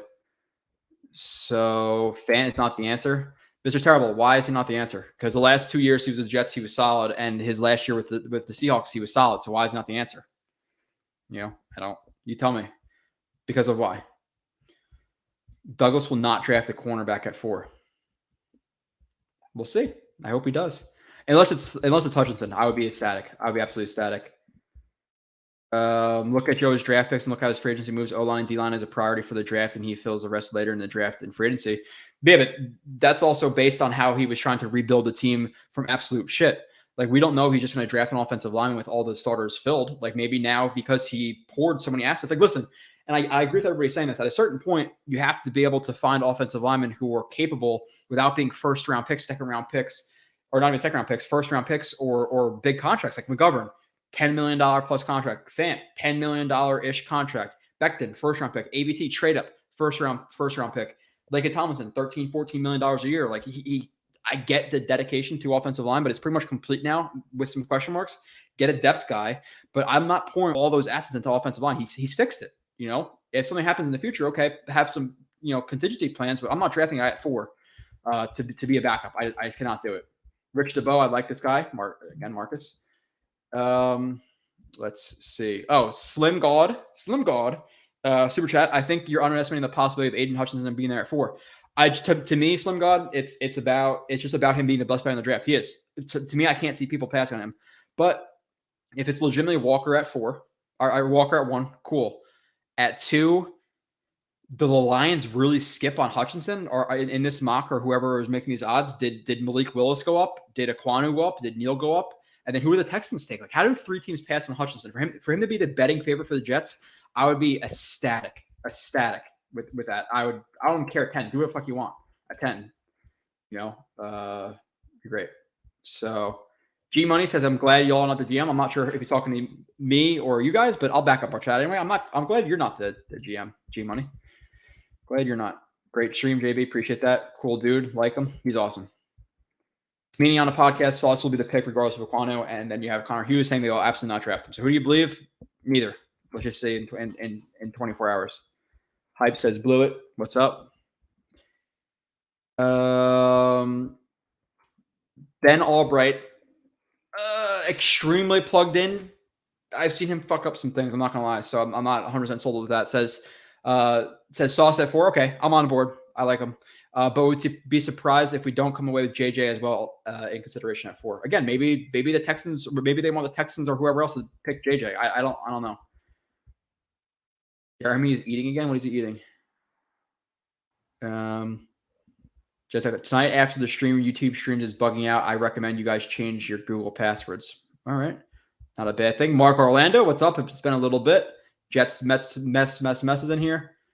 Elon's buying Google and YouTube. Is that true? Did he just buy Twitter too? That'd be wild. Rich DeBow, I'll do a shot if he gets picked up for Camion. Sweet. Got at least one. Yoshi will chug a bottle of water from his epidemiology class. Okay. And Jets 82. Joe, thanks for the great content. Enjoy your film breakdowns. Keep up the great work. And I appreciate the super chat. I appreciate you for sure. Again, I know the film stuff, and like it's film stuff gets boring for some people. I get that. But with the live streams, I just try to talk from a film background, knowing these guys. Some people hate it, some people love it. And again, people are going to have their opinions of the guys they've watched 4 minutes of YouTube highlights on. I tell them, no, this is why they're not good. And then people don't like it. So that's what I'm here for. So I appreciate the appreciators. Appreciate the appreciators. Jordan Victor, I'm not a fan of Christian Watson. Do not want development to go with one of our top 40 picks. I'm not going to lie. 35, 38. If I decide the dotted line for him right now or not, I'm going to say no. He is the wizard. I'm just going to talk about Marcus. Matt Graff. How'd you meet Marcus? Long story short, somebody had a connection. I asked him to come on to do a review of some DB. I forget who it was. But after that review, we liked each other. We texted, and then we did a show for almost a year, Darnold's rookie season, of breaking down every single game together. And then we stayed in contact since. He's busy, Trinity College and all that stuff, coaching football, but great dude. So it was a film review. We liked reviewing film together. So dropping his name. Hawk, I've been sober for 17 years, but even I'm doing a shot if we get Hutch. How about this, Hawk? You do a pretend shot of water or Coke or something, and I'll do a shot for you. How about that? I don't want you breaking your 17-year streak. So Jin Polk, Fant, equal reliable O lineman. Yeah, captain, not injured often. Would you rather have Gardner over Thibs? It's such a hard decision. If the Jets are comfortable with Thibodeau and his off the field stuff, I think I'd rather kind of reach for the DN there. I'm really flip flopping. I'm on both sides of the fence with this. Like I like Gardner more than Thibs, but then are you getting a guy at 10? Like if they trade 10 for Debo and it's Gardner or Thibs at 4, I'm taking Thibodeau. If they didn't trade the 10th pick for Debo or whoever else, I'm taking Gardner at 10 and then or at 4, and then you're hoping one of JJ or Karlaftis fall to 10. That's kind of my answer. So also watching Jeremiah's mock draft, he thinks it's Sauce at 4. Okay, and he has obviously some connections. So Sauce, Hutchinson at 4. Let's go. I'm cool with it. Chris Merkovich. Hello, JB. Hello, Chris. Moving on. I'm about on par with you guys. So does Ekwonu from Mega Vegan, does Ekwonu have a higher ceiling than Fant or Becton? Ekwonu has a higher ceiling than Fant. But Becton, I would say they're kind of on par. Becton is more of a freak though. Like Ekwonu is a mauler, but he's 6'3", 6'4", 330. Becton being 6'7", 370, moving the way he does, he has a higher ceiling if he hits his athletic upside and really locks down his technique. So it would be Becton, Ekwonu, then Fant. But yeah, Fant, I don't know if that's in reference to, okay, well then take him, he's a higher ceiling. Because at that point, we could get into plenty of players who have higher ceilings than other Jets players. But let's say some other topics, and then maybe let me just minimize some stuff here. Other topics I want to bring up with you guys. Notes. JJ, we talked about JJ. I think the Walker. Tell me if I'm wrong, guys. But the Walker favorites right now, he's a favorite at 1. I think it's minus 135, correct? Or is it less or more than that? Has it changed in the last 2 hours? I don't know. We have a question from Twitter. Somebody asked, which I don't put out mailbags. We just asked in general. I want to answer it on here. Steve says, all right, Joe, Jets trade for Debo, but select JJ at 4. What's the amount of alcohol you're consuming and why? I think I'm consuming a lot of alcohol because I'm going to be doing it in general during the draft. I would be consuming alcohol both because JJ is the pick at 4 and because of Debo. So I'm going to be happy but sad. But I could live with that. If you told me, okay, we're getting Debo, but JJ's a pick at 4, would you take that would you take taking JJ at 4 for Debo at 10? Probably, but I would still be kind of depressed. So another topic, I want to know what you guys think. Trade up from 10. A lot of people talk about trade ups or trade down from 10, trade up from 4, trade back from 4. Is there a situation where you guys are willing to trade up from 10? Like, let's say it is Sauce at 4. Let's say it is Ekwonu at 4, and they really like Jermaine Johnson or Karlaftis or Stingley or Sauce Gardner, whoever it is. Is there a possibility that we trade up from 10 to 7 to 8? I think there is. I think a lot of people are kind of just have the draft and the scenarios that can play out, like already played out in their head, and they can't really consider anything new. I think that there's a lot of stuff that can happen. Did you think the Jets last year would trade up from 23, 24 all the way to, 12 or 13 for ABT? I think that's something to think about. Other news, Powell had a one-day contract with the Jets, and he retired a Jet. One of the best Jets when he played for the Jets for 8 or 9 years. Never opened his mouth. Always re-signed with the Jets. Was always underutilized. Would always fall forward. A really good running back behind a bad offensive line, in my opinion. Was one of my favorite Jets of all time at this point. With just how he went about his business. Really liked Powell. Really liked Ivory. But Powell was something to note. Like, that guy was a great Jet. He said he had, I think in his interview, he said, there were 2 teams who were trying to sign him. And then both those teams that next year went to the Super Bowl, and he stayed with the Jets because he wanted to bring it to home to New York in terms of the championship. Like, he said how passionate Jets fans are. And it's something that I'm lacking. And a lot of us are lacking in terms of that feeling of being excited. Like, we haven't been excited since 2015. And even in being excited in 2015, it ended in disappointment in week 17 in Buffalo. And with the excitement in 2015, like, you heard how loud that Pats game was when we won with Decker in the corner of the end zone, the right corner of the end zone. But even with that season, like it was kind of a flash year. It wasn't built up. A lot of us knew looking at that team that it wasn't built for long-term success. Like you're not going to go to the Super Bowl with Fitzpatrick. Like if the Jets legitimately hit on their draft picks this year, Wilson takes that next step. And in my opinion, the Jets range is like, I think 7 is the floor for the wins I want to see. I think 9 is the ceiling. Obviously the AFC is really, really hard. So 9 would be pretty tough to manage, but 7, 8 wins. I don't want to see 5, 6 wins. I think that's bullshit. I think the Jets are ready to compete a little bit. And I am really, really excited for this team to be legitimately good again. Like we start looking at the draft picks in fucking October, like week 3 of this year. Like it went week 1, disappointing. Zach Wilson got smacked around. Week 2, blowout versus the Pats, like 4 picks for Wilson. Week 3, we get beat like 33-0 or 28-0, wherever the hell it was against the Broncos. Like I cannot wait to be excited about this team with you guys again. Let's see what the chat is saying. We get to some of those topics. Maybe I'll do a really quick speed mock draft again, but I haven't really done one by myself on here with you guys. I just got to know what app to use. So let's see other comments in here because I talked for a little bit. Now there should be some more stuff. Kev Trotta, have you ever blacked out on a draft night? Last year I was close, but no, I haven't blacked out. I don't really black out. I guess it depends. Sitting down is a lot easier to get drunk than for standing up and moving around at a party or something like that. So Powell's one of my favorite true Jets. Yeah, man, I love Powell. Powell's, dude, he was such a good running back and so underutilized. I guess he had some injury problems, but like he was playing behind dog shit offensive lines like Breno Giacomini and Wesley Johnson and James Carpenter and Brick at the end, or Ryan Clady or Kelvin Beachum, who couldn't run block. Like, and he was consistently getting 4 or 5 yards of pop and turning forward and never opening his mouth and being like, I love Powell. I love Powell. So Chris says Sauce Gardner 4, Williams or Wilson X receiver 10, Dax Hill at free safety at, I'm assuming you're saying 35, and Ebiketie at 36. Are these trade ups? Because we have 35 and 38. I would love Sauce Gardner at 4.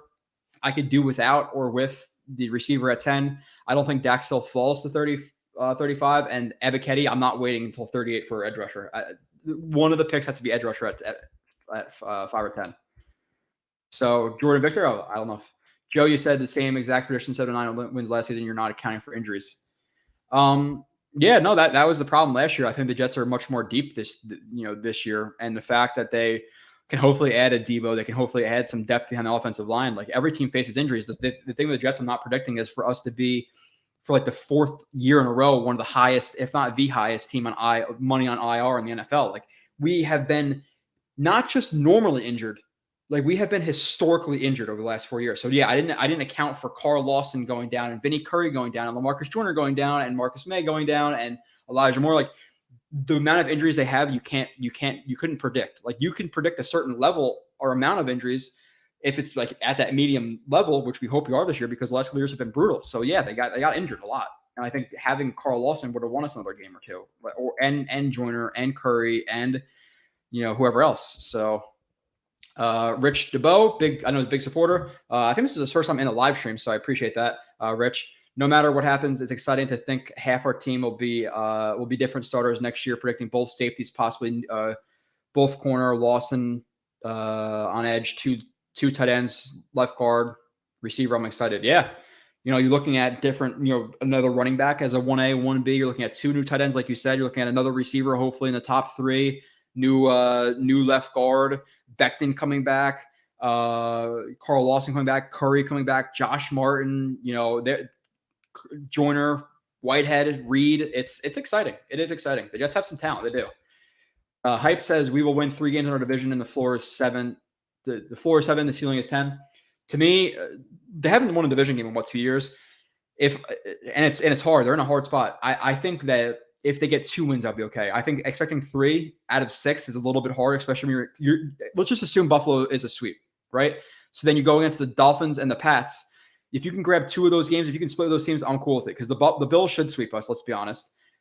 The Dolphins are a step above us. They are, with the talent they have with Waddle, with Hill, they're a step above us, not much above us. I honestly think, and this is not me being biased, maybe it is, maybe it's not. If you just stack up, and I'm going to do this in the offseason, Kyle. If you minus coaching and just the respect that each organization has gained in the last 2 decades. If you stack up the Jets roster versus the Pats roster, who has a better roster right now between the Jets and the Pats? Like just individual roster. I honestly, I'm not gonna lie. I don't think it's much of a competition. The Jets have a better roster than them. Now they had Bill Belichick and that organizational structure, which obviously is a big difference. But like, at what position are they better than us? Jets offensive line better. Receivers, I would say better, especially if they had a Debo. Tight ends, okay, make the argument for them. They got John or they got Hunter Henry. Cool. Defensive line, the Jets are pretty stacked. Linebackers, okay, Pats maybe have it. Safeties, corners, like I think it's an argument. I think not even an argument. I think the Jets would win if you really stack them up. So, Corey Davis is not impressive on Tennessee or NY. Well, no, yeah. So he's a disappointment as a 5th overall pick. But if you're considering paying him $12 million and being a number 2 receiver, especially for $12 million now, like look at what he just got, $12 million, and look at what Zay Jones got at 10. Like Corey Davis was paid to be a number 2 receiver, and that's what he was, minus some uncharacteristic. Thank you. Drops, which you'd assume he's going to go back to the norm of his career, which is dropping a couple balls, but nothing like last year. So I think he's a good number 2. I'm fine with that.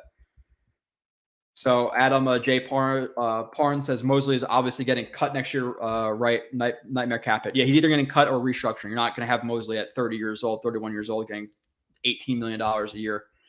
Matt Graff, again, asks how many starters do we need out of this draft? I think people are going to say 4 because you obviously you want to hit at 4, 10, 35, 38. I think realistically drafts are less than 50% hits as you go from round to round. Even the first round's like a 50% hit rate.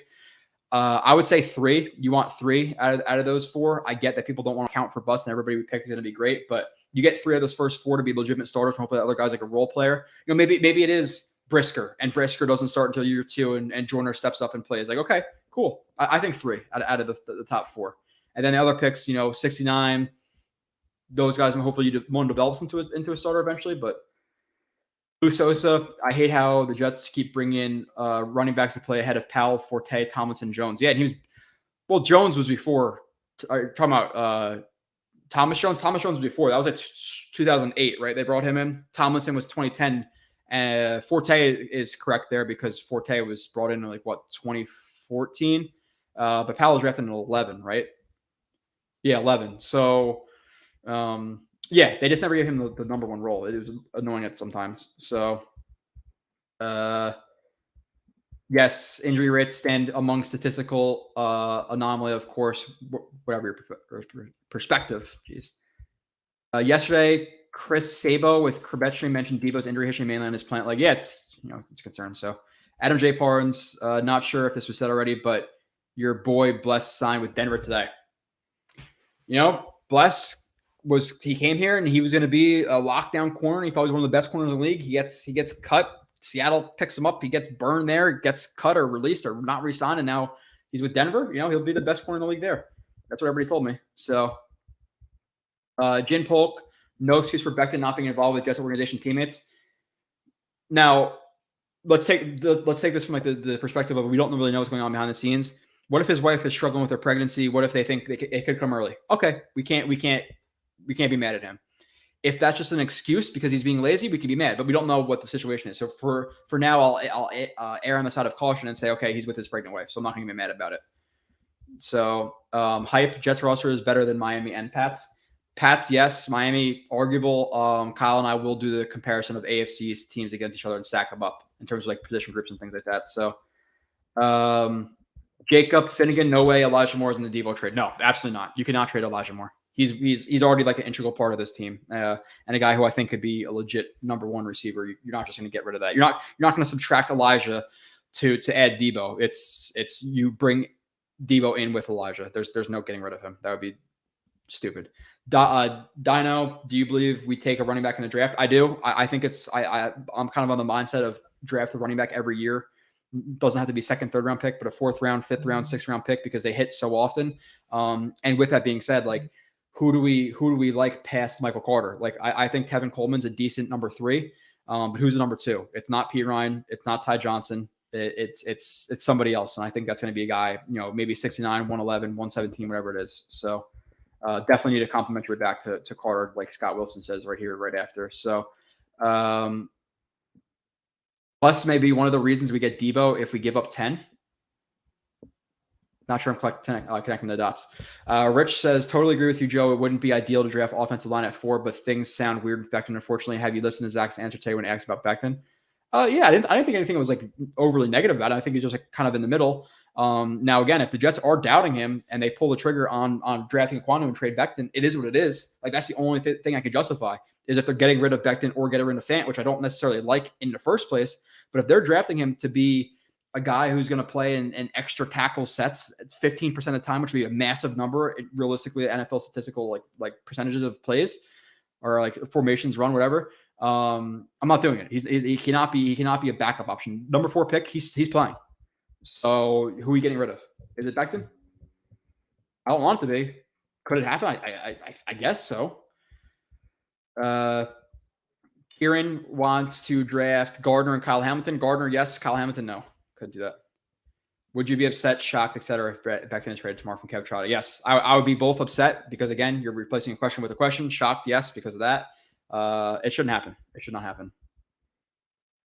Scott Wilson, as Jets fans, we can agree. We know that what sucks looks like. Ty Johnson sucks. Yes, he's not good. Rob D says, I believe Bless got burned in one game that the Seahawks lost and helped the pick go to 10. Okay, got you. Oh, that's the correlation. Understood.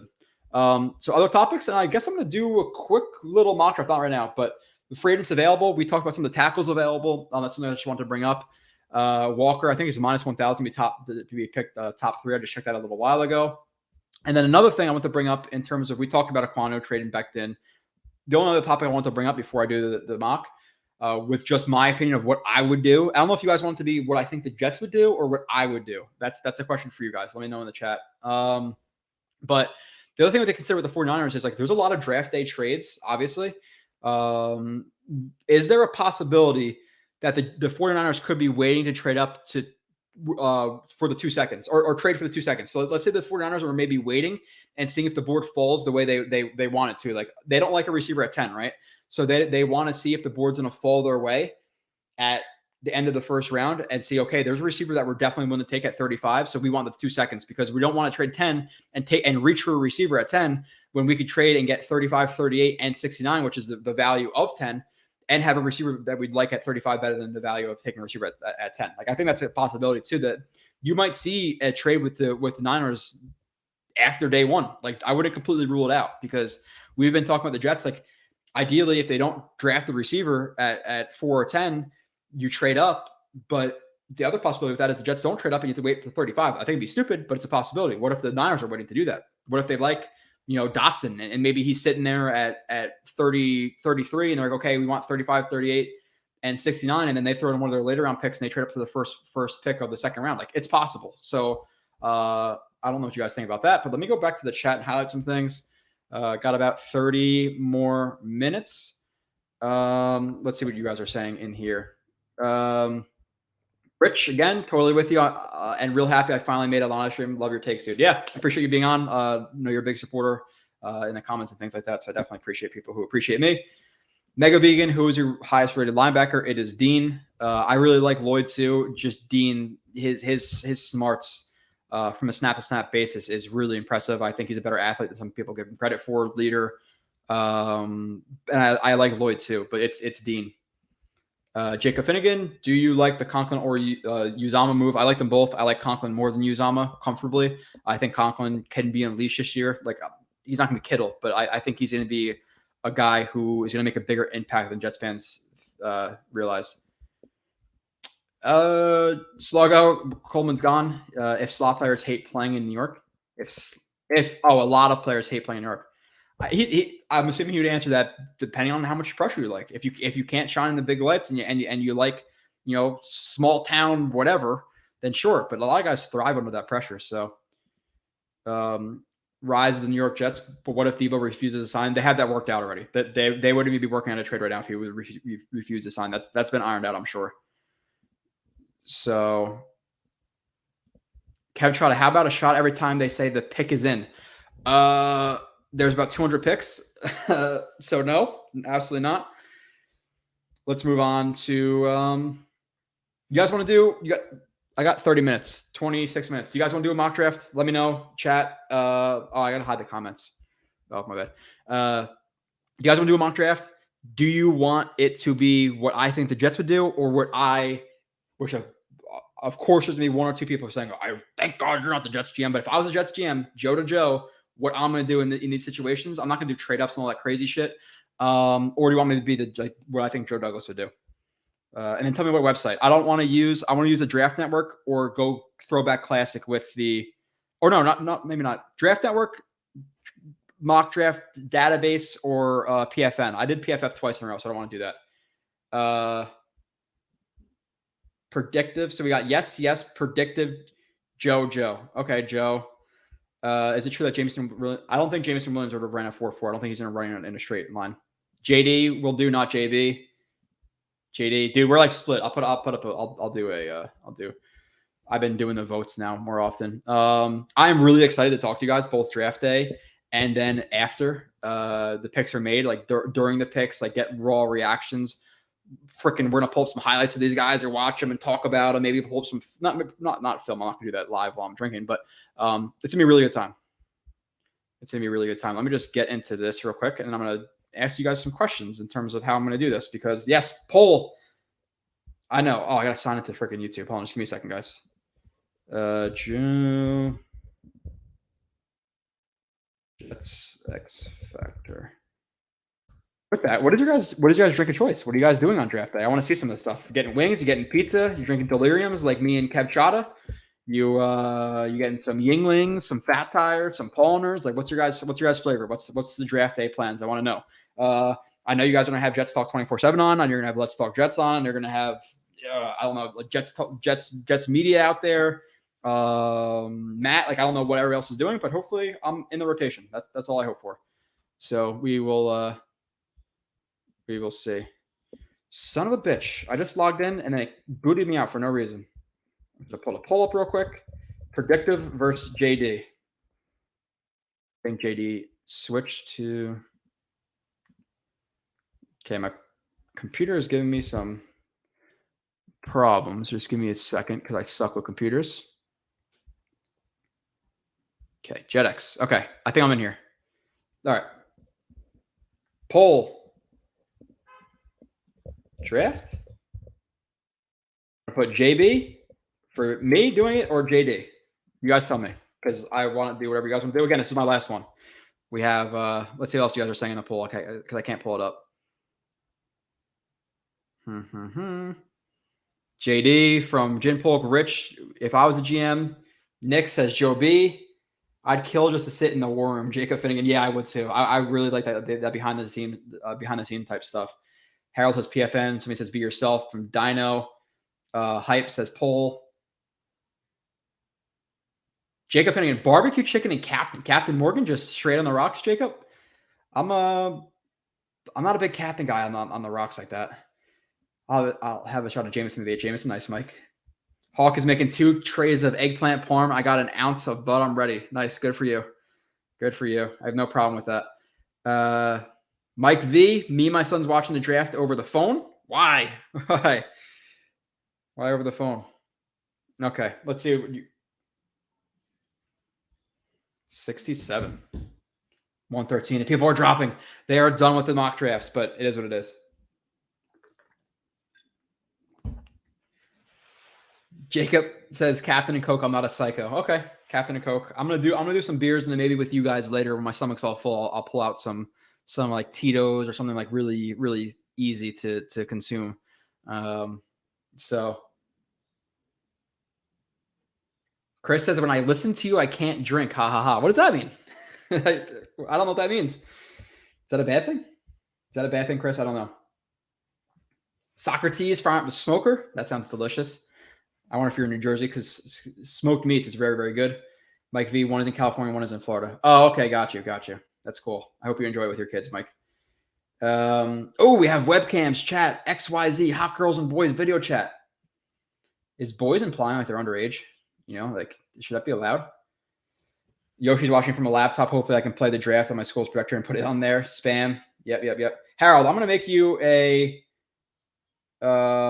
moderator soon. You're in here a lot. I'm going to make you a moderator. Actually, let me see if I can I do it from here? Harold. Add moderator. Boom. Harold, moderator. Handle that stuff for me now. I know you're in here a lot. The vote is 70% JB. So we're doing a JB. Now, the next one is going to be the question of the websites. Poll. You guys told me how to do this a couple weeks ago, so it's your fault. Website.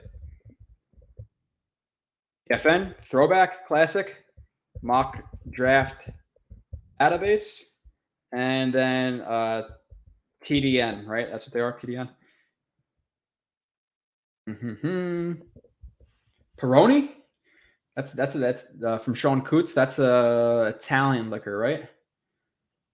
Captain Coke from Gin Polk.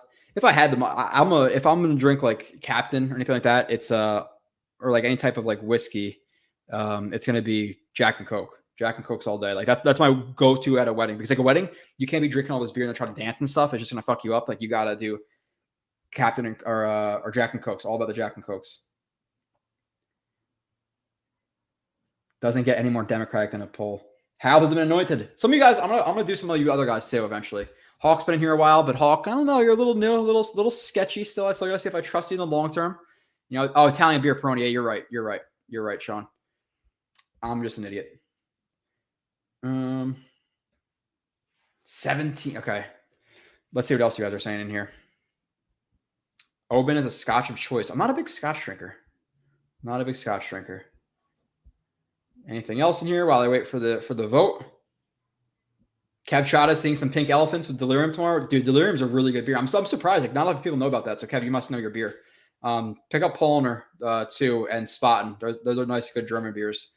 I like beer, but with the whole like tryouts and stuff, I gotta stay away from it a little bit. But tryouts are over, so I could drink some beer on here. And you guys gotta decide what you're doing if you're doing shots. Every time I drink a fishbowl of beer, I black out. PBR, am I late? Carmelo, you are very late. Don't do it. Don't do me. Hawks knows he can't trust himself. Got you. Hype. I never missed a Blewett show. I just changed my name. I'm Sir Mainzer. Okay, what's up, man? Harold H. Watch out, Harold. I got you. I know you're a big supporter. You're not gonna be banning anything like that. I don't know why Shadow Maniac was banned, by the way. If anybody knows, did he say anything? I didn't see anything, so I gotta unban him. I just don't know how to do that on the spot. The vote is showing 0 votes, which I don't think none of you guys voted. I think that is a bunch of bullshit. So what is it saying right now? Did I post it? My bad, Joe. It's all good, Carmelo. Jacob Finnegan, are you high on Burks? His fall has been crazy. His fall has not been crazy because he does not deserve to be as high as he initially was. He was swinging around my doorbell. My wife doesn't order food. He was viewed highly because of his highlight tapes. We actually dove into him. Lazy as a blocker, lazy as a route runner who's not targeted, overrated route running ability. Who the fuck is at my house right now? Somebody's at my house.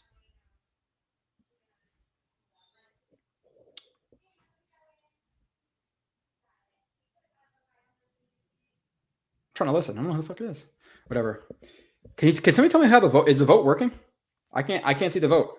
PFM was at 75%. Why am I not? YouTube must be tweaking. I voted. Yeah. I got to work Friday 5 a.m. So maybe just one beer. Well, I'm telling you right now, the draft, I'll probably be on like 11:30, 12. Kyle will jump on. I'm going to be up with you guys talking, drinking until like 3, 4 o'clock in the morning if you're down.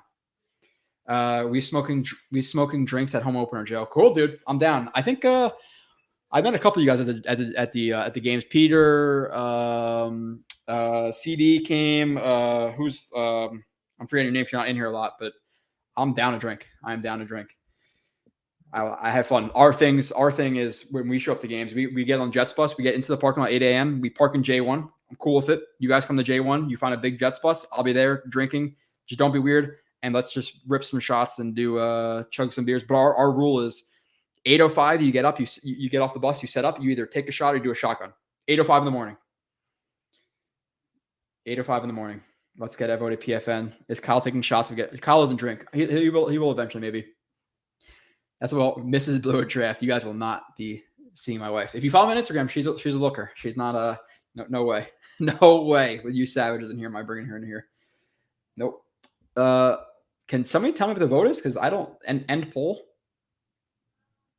What was the poll? Oh, okay. PFM was at 58. Okay, we're doing PFM. Doing PFM. Let me pull it up. PFN mock draft. I think you guys just want to see like the most. I feel like might be like the most unrealistic one, but I don't know. PFN 1, PFN, Trey Anderson. Okay, let's do this, fellas.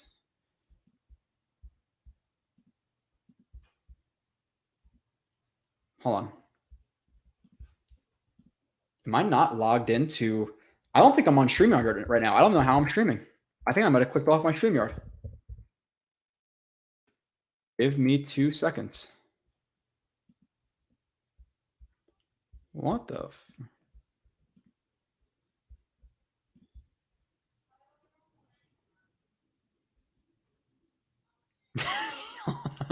You guys got to give me a second here. Extreme technical difficulties. I don't know why it's not. Why I am kicked out. Okay, hold on. There? Oh, there we go. There we go. Okay, I'm not bugging out that much. Okay, PFN mock draft. PFN. Share the screen. Share. Hide current comment. Sorry, that's probably on the screen forever. Share screen and window. New. Nope, not that. Chrome tab. Okay, we're good. We're back. We're back. I figured it out. Thank God. With technology, I'm an idiot. I'm a complete idiot. So let me see what else you guys are saying before I do this. You switch to YouTube, stream, cut out in 30. No, we're good. We're good. In your opinion, what is the hardest thing to evaluate in looking at players, says Jacob Finnegan? I think back to you on that. That's a really loaded question. Welcome to the back. Okay, let's see. You guys can see this, right? We're doing 5. Well, no, we'll do 7. I don't know if I'm going to do trades. I'm going to do normal speed because I want to kind of see what's happening in the process. And I'm not going to do votes. I'm not going to do anything. I'm about to be judged. There's 112 of you in here. I know that at least 25 of you are absolutely going to hate everything I'm going to do because at least half of you don't like Sauce at 4. And if Sauce is there at 4, it's going to be hard for me to pass up. This is without a Devo trade. So let's do it. Aiden Hutchinson, Dream. Oh my God. Okay. Rejecting that trade. I'm not trading that far back. I'll do it relatively quick. Matt Blewett is. Am I funny? Okay, so in this scenario, dude, this is so tough because like this is exactly like the decision that I'm going to struggle my ass off with is Thibodeau and his ceiling versus Gardner. It's basically Thibodeau and whoever else versus Gardner and me knowing I can get Karlaftis down in the pick or in the trade. People are going to hate it regardless. But if it were me, I'm taking Sauce. I'm hoping one of the guys falls. I think one of them do. Karlaftis as a backup plan is not that bad to me. And we just got really lucky. Kayvon Thibodeau, there are some rumors out there bringing up his brand, bringing up all this stuff. Guess what? Trades, reject. Thibodeau, slam dunk. That is a slam dunk 4 and 10 for me right there. Couldn't care any less. Now here, to be completely honest, actually, let's do this. I'm going to do it slow in the draft. I'm going to see, like, dude, I'm not going to lie. Like right now, 47. He's 47 in the ranking. I would be, Socrates says, bro, Karlaftis in the top 10 is so February. Oh, damn, let's go. So the thing about it here is I'm willing to trade up, but so it's kind of unfair though, because I see the rankings. Like I know Pickens isn't going to go. I know Dotson's not going to go. I know Watson's not going to go. Burks, I'm not touching him. London, I'm going to give it like another couple of picks here and then trade up for London if he's available. Like I'm just going to kind of do it pick by pick. I don't want London to go though right now. Do one more pick. Trevor Penning. At this point, 10 Eagles, load up for next year. Did they figure out? I think I'm gonna do it, guys. I like Burks here so much. Yeah, I'm not gonna lie, Sean O'Brien. I'm not there with you. Drew B, trust your eyes. Yeah, see, like at this point, is the difference between trading up, let's say, the only thing is they reject it, right? And it just automatically goes. At this point, at 20, if you could trade up for 35 and 69, to get Drake London, I would do it. So I'm personally going to, I don't want to wait more picks because the difference between London, Burks, Watson, Dotson for me is a pretty big drop off. The only thing is if they reject, it's just done, right? Because I want to get in front of the Pats who need a receiver, and I want to get in front of the Packers who also need a receiver. The Eagles also need a receiver, to be completely honest. But there's too many picks right here of teams who need receivers. So I'm willing to trade up for London. You guys are, again, I'm doing what I'm doing. I'm doing this. I'm doing it by myself. I'm kind of just explaining my thought process here. So Eagles, again, I'm not fucking around with waiting for the guy to get 35 or 38. I'm just not doing it. And again, we don't have in real life, the value of knowing, okay, Dotson's going to be there at 35. Because then in that situation, okay, get Dotson. But that's not realistic. So let's do Eagles. I want pick 20. I'm giving you pick 35. Now let's look up the NFL draft value chart. NFL draft value. I want to be realistic. I don't know that shit off the top of my head. So let's look at that real quick and see what's the difference between 35 and 20 is 550 to 20 is Pittsburgh. Did the Eagles get that somehow? That's 300 points. So pick 69 and probably 111. That's what it's looking like. 69 and 111 to get up. I'm doing it. Declined. Back to sim. Okay, I paused it before. Yeah, we're getting technical. Somebody said that. Oh, we're getting technical. Steep. Let's see. Let's see if I can kind of finesse anything else in here. 35, 20, 69, 111, and next year's 6th. That's the most I'm going. And then I'll wait a couple more picks. Declined. Okay. We're moving. Devin Lloyd. Pats won't trade with us. Drake London. Fuck. God, no. The Pats. I'll be pissed. Now at this point, I don't trade up for anybody. Nakobe Dean.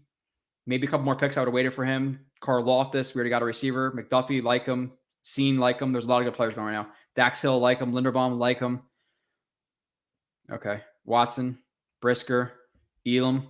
Trade back. No. I'm not doing this.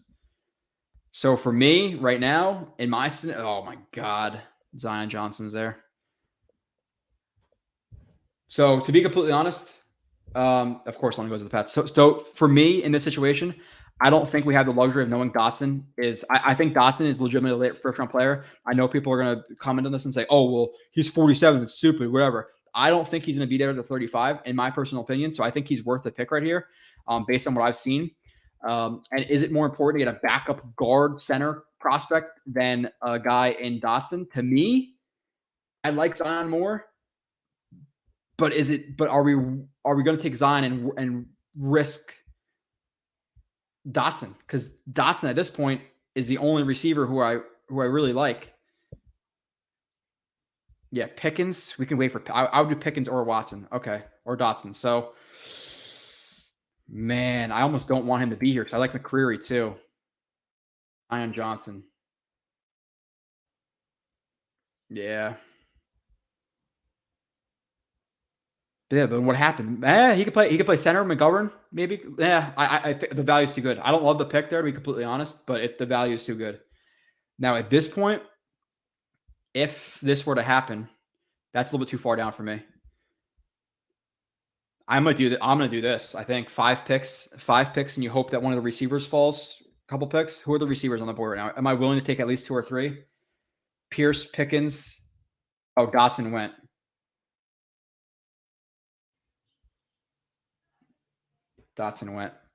Yeah, I'm gonna do this trade. Don't love it. I'm hoping Pickens went. You son of a bitch. McCreary went. Yeah, I'm gonna. The receiver thing screwed me not being able to get up. But at this point, I'm taking Pierce. Right? Who else is here? I don't want to just force receiver, but at this point, you kind of have to. Boy, Mafe, Quay Walker. Yeah, I'm sorry. Don't love how that fell for me in terms of these guys going and me not being able to trade up to the Eagles, which I think that's bullshit. I think I would be able to. But you take a high upside guy in Pierce, right? High RAS 6'3". Yeah, I'm taking Pierce. Sky Moore, son of a bitch. I didn't even see that, but Pierce is fine. I'm okay with him being that guy. I think later on I would probably want to add another guy now, but I was just able to move up. Tyreek Woolen, like him. Wyatt, some problems. Logan Hall, Quay Walker. My biggest hole right now on my team, safety and linebacker, but we got some more mid-round guys who are some mid-round picks. So Christian Harris still being here, good. Trey Anderson, a lot of you guys like him. Travis Jones, good. So there's a couple of guys. Would I trade back 9 picks for an extra 4th? Would I trade back that far? Like how many picks do I have right now? 69, 82, 117. Do I want to add another 4th round pick here? Is there anybody I absolutely need right now? Travis Jones might be a fantastic pick right now, but 8 picks, 9 picks. Doing it. I'm doing it. Travis Jones is going to go. Bell, Cam Thomas, okay. Mathis, okay. Harris kind of hurts a little bit. Cole Strange, Lucas, Kobe Bryant. All right, we're getting some picks. Now I'm getting a lot of your guys' boy, and I am bringing in Trey Anderson. Now, at this point in real life, because he's still here, which I don't think is realistic, but if he is still here, I'm doubling up on receiver because I just took Sky Moore, legit slot weapon, really good receiver. I don't think he's going to be here in the 3rd, but if you would double up because, hey, you couldn't get London, you didn't get Dotson, Pickens went before you. Hey, now I just went 50 and 80 with a receiver, so if you hope one of them fits, I'm taking Sky Moore. Taking Sky Moore. You cannot not take Sky Moore right there. The value is too good, and now you have Alex Pierce and Sky Moore, and now Barrios is your 5 again. So now the big holes, unfortunately, safety running back to me are the next biggest things. Let's see. That's an amazing trade. Good name. Take Sky. Yeah, I don't love not getting London or not getting Dotson or not getting Pickens, but sometimes the board falls in a pretty shitty way, right? Like I can't control it. I took a risk. So I still have pick 111, 117, 118, 163. So I really need a tackle. I really need a safety. I really need a running back. Like those are my 3 non-negotiables right now. So looking at the board in relation to those picks, I really like Jake Ferguson right there as a blocker too. I don't want to go on Robinson or hold on, let me see. Is there anybody I really like who's down here? Buketa, I think goes higher than that. Jelani Woods, Zach Tom. There are some good options right here. But you know what? I'm going to be honest with you guys. A guy who I think is going to go a little bit higher than people think he is Zach Tom. I don't know. He's so low, though, so it's kind of hard. Assassins, he's not making it there. I'm taking Jake Ferguson. Now I need a safety. Need a safety. Need a tackle. Like non-negotiable. Need some of those guys. So Brian Cook, Cincinnati. From what I've seen, people like him. Again, hoping that these guys are right about this. I don't think you can walk away from a safety right now. You literally might need a starting deep safety. Competition draft capital. Is he a deep? Can he play deep too? I'm going to assume he can. I'm taking Cook. And we have the next pick. And now I really need a tackle. So I'm not screwing around with trading down right now because they need a tackle. I don't think that Zach Tom makes it this far, to be completely honest. And 132 are taking him at 118. Bad pick. I think Zach Tom's going earlier. Super high RAS. Raw, guess what? He's a backup. He has time to develop. Zach Tom. That's my pick. Now, Braxton Jones, so you guys are saying? Harold says, yes, he could play some free, but better as a high. Good. Zach Tom, best pass blocker in the draft from Ben Collins. Kobe Bryant gone. Yeah, Kev, he is.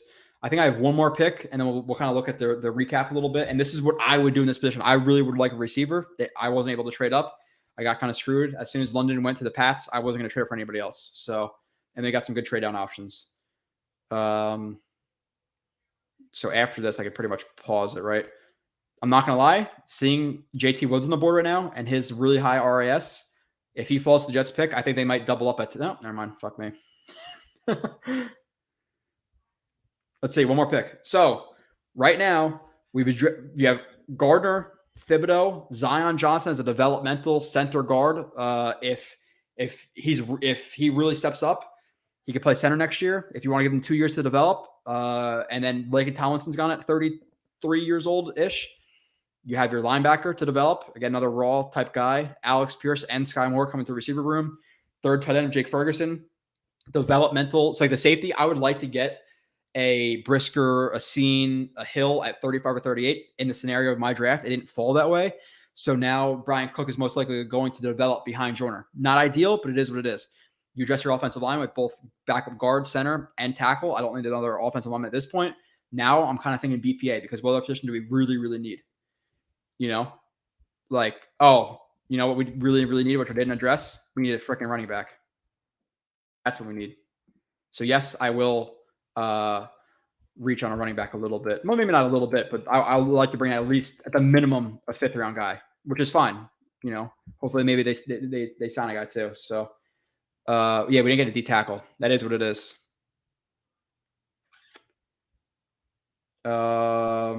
Yeah, so the biggest weakness of this entire draft was the fact that I had to double up at receiver, but having Pierce and Sky Moore, cool with it.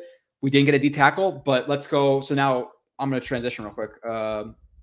Free agent defensive. Hey guys, don't like I said about the tackle position too. Like, don't forget, the Jets have $18 million right now. The draft class costs about 12 to 13. With a couple of cuts and some maneuvering, they can easily create some cap space. So who's to say they can't sign a backup tackle?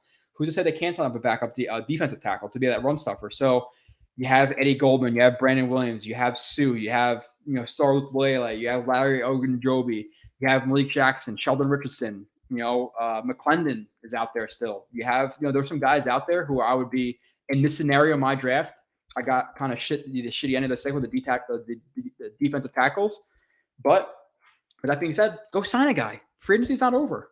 So to me, out of these guys, who do I like the most from what I've seen? It's Zamir White and Hassan Haskins. I can't really trust her. I don't know who these guys are who are doing it. Like, I don't know who Ian Cummings is or anything like that. Zamir White's a guy I've seen about a lot too. Again, developmental guy. I think he's the pick for me out of the guys I've seen and heard about. So that's what I will do. I'm going to pause it. And I'm going to go to the Jets draft. So grade me now. This is what I would have done. Yeah, Rob D. Sign Morgan Moses 2.0. Why can't we sign Brandon Shell to $4 million a year? He was a decent starter with the. I know you have your opinions of what he was with the Jets a couple of years ago, but he turned into an okay level tackle. We can't sign him. We can't sign Jason Peters. We can't sign anybody else. So Brian Robinson, Morgan Moses. So what did you guys give me? Gardner, Kayvon Thibodeau, Zion Johnson as a very good contingency plan who could play probably all the positions on the offensive line. And if McGovern's gone next year, okay, now he's your center. He got worked out there at the Senior Bowl. You got Pierce and Sky Moore to the receiver room. You got Troy Anderson, developmental linebacker, freak of nature who needs some development. Jake Ferguson is your third tight end, really big blocking guy, a good yak guy. You get Brian Cook to develop behind Whitehead and Joyner. You got your backup tackle with a ridiculously high RAS to develop, exactly like you should do with high RAS guys who are raw. Give them the opportunity, and Zamir White to be the other running back. And they hopefully sign, let's just say, I don't know, Jeffrey George. I don't know who that is, but at D tackle in free agency. That's the other move they follow in free agency. A-, A, B+, A. Okay, I'll take it. I'm a B+, A-, A drafter. Let's round it out to an A-. I'm cool with an A-. I think if you walk away with Gardner and Thibodeau, you're happier than a pig in shit, to be completely honest. Past that, Zach Wilson, and that's the most important part to me out of all this. So let me see if there's any other questions. I'm gonna stop sharing that screen. Voice is actually starting to go a little bit, which is a problem because I will be with you guys tomorrow night, the next night, and the next night. So. Let's see what you guys are saying, and then I'm going to go eat some dinner and go to sleep before I went to work a midnight shift. So let's scroll up a little bit. Yeah, getting Sauce and KT draft isn't that? Yeah, which is like ridiculously unrealistic? No, I think it could happen. Do I put it as like a 10% chance? 5%? Yeah, but there's still a 5% chance. So Zion Johnson, center of the future, A-. If instead of Sky Moore took a running back there, it would have been an A-. Okay, B+. First 3 home runs, A-. Joe Nobody's developmental with everyone injured. Well, you hope they're not injured anymore. Drop any last question, last minute questions I can say for another couple minutes, but if not, I'll just bounce. Let me just see if you guys have anything else in the chat. Joe should be GM. Cool with it. T-Guy Mark, too fast. It's your audience. I don't know what you mean there, T-Guy Mark. Good show, Joe. Appreciate that. I got A++. Is this realistic? It could happen. Blewett for GM. Cool with it. John Hassel. Thank you. Joe, you always kill it a lot. Thanks, Dino. Sky plus Pierce is better than a first-round receiver. Yeah, I honestly probably agree with you. Rob D. Hey, Joe B. Since I know you're not too high on Burks, would you rather Sauce and KT or Hutch and Burks? Oh, Sauce and KT. That's a million. Yeah, 1,000,000%.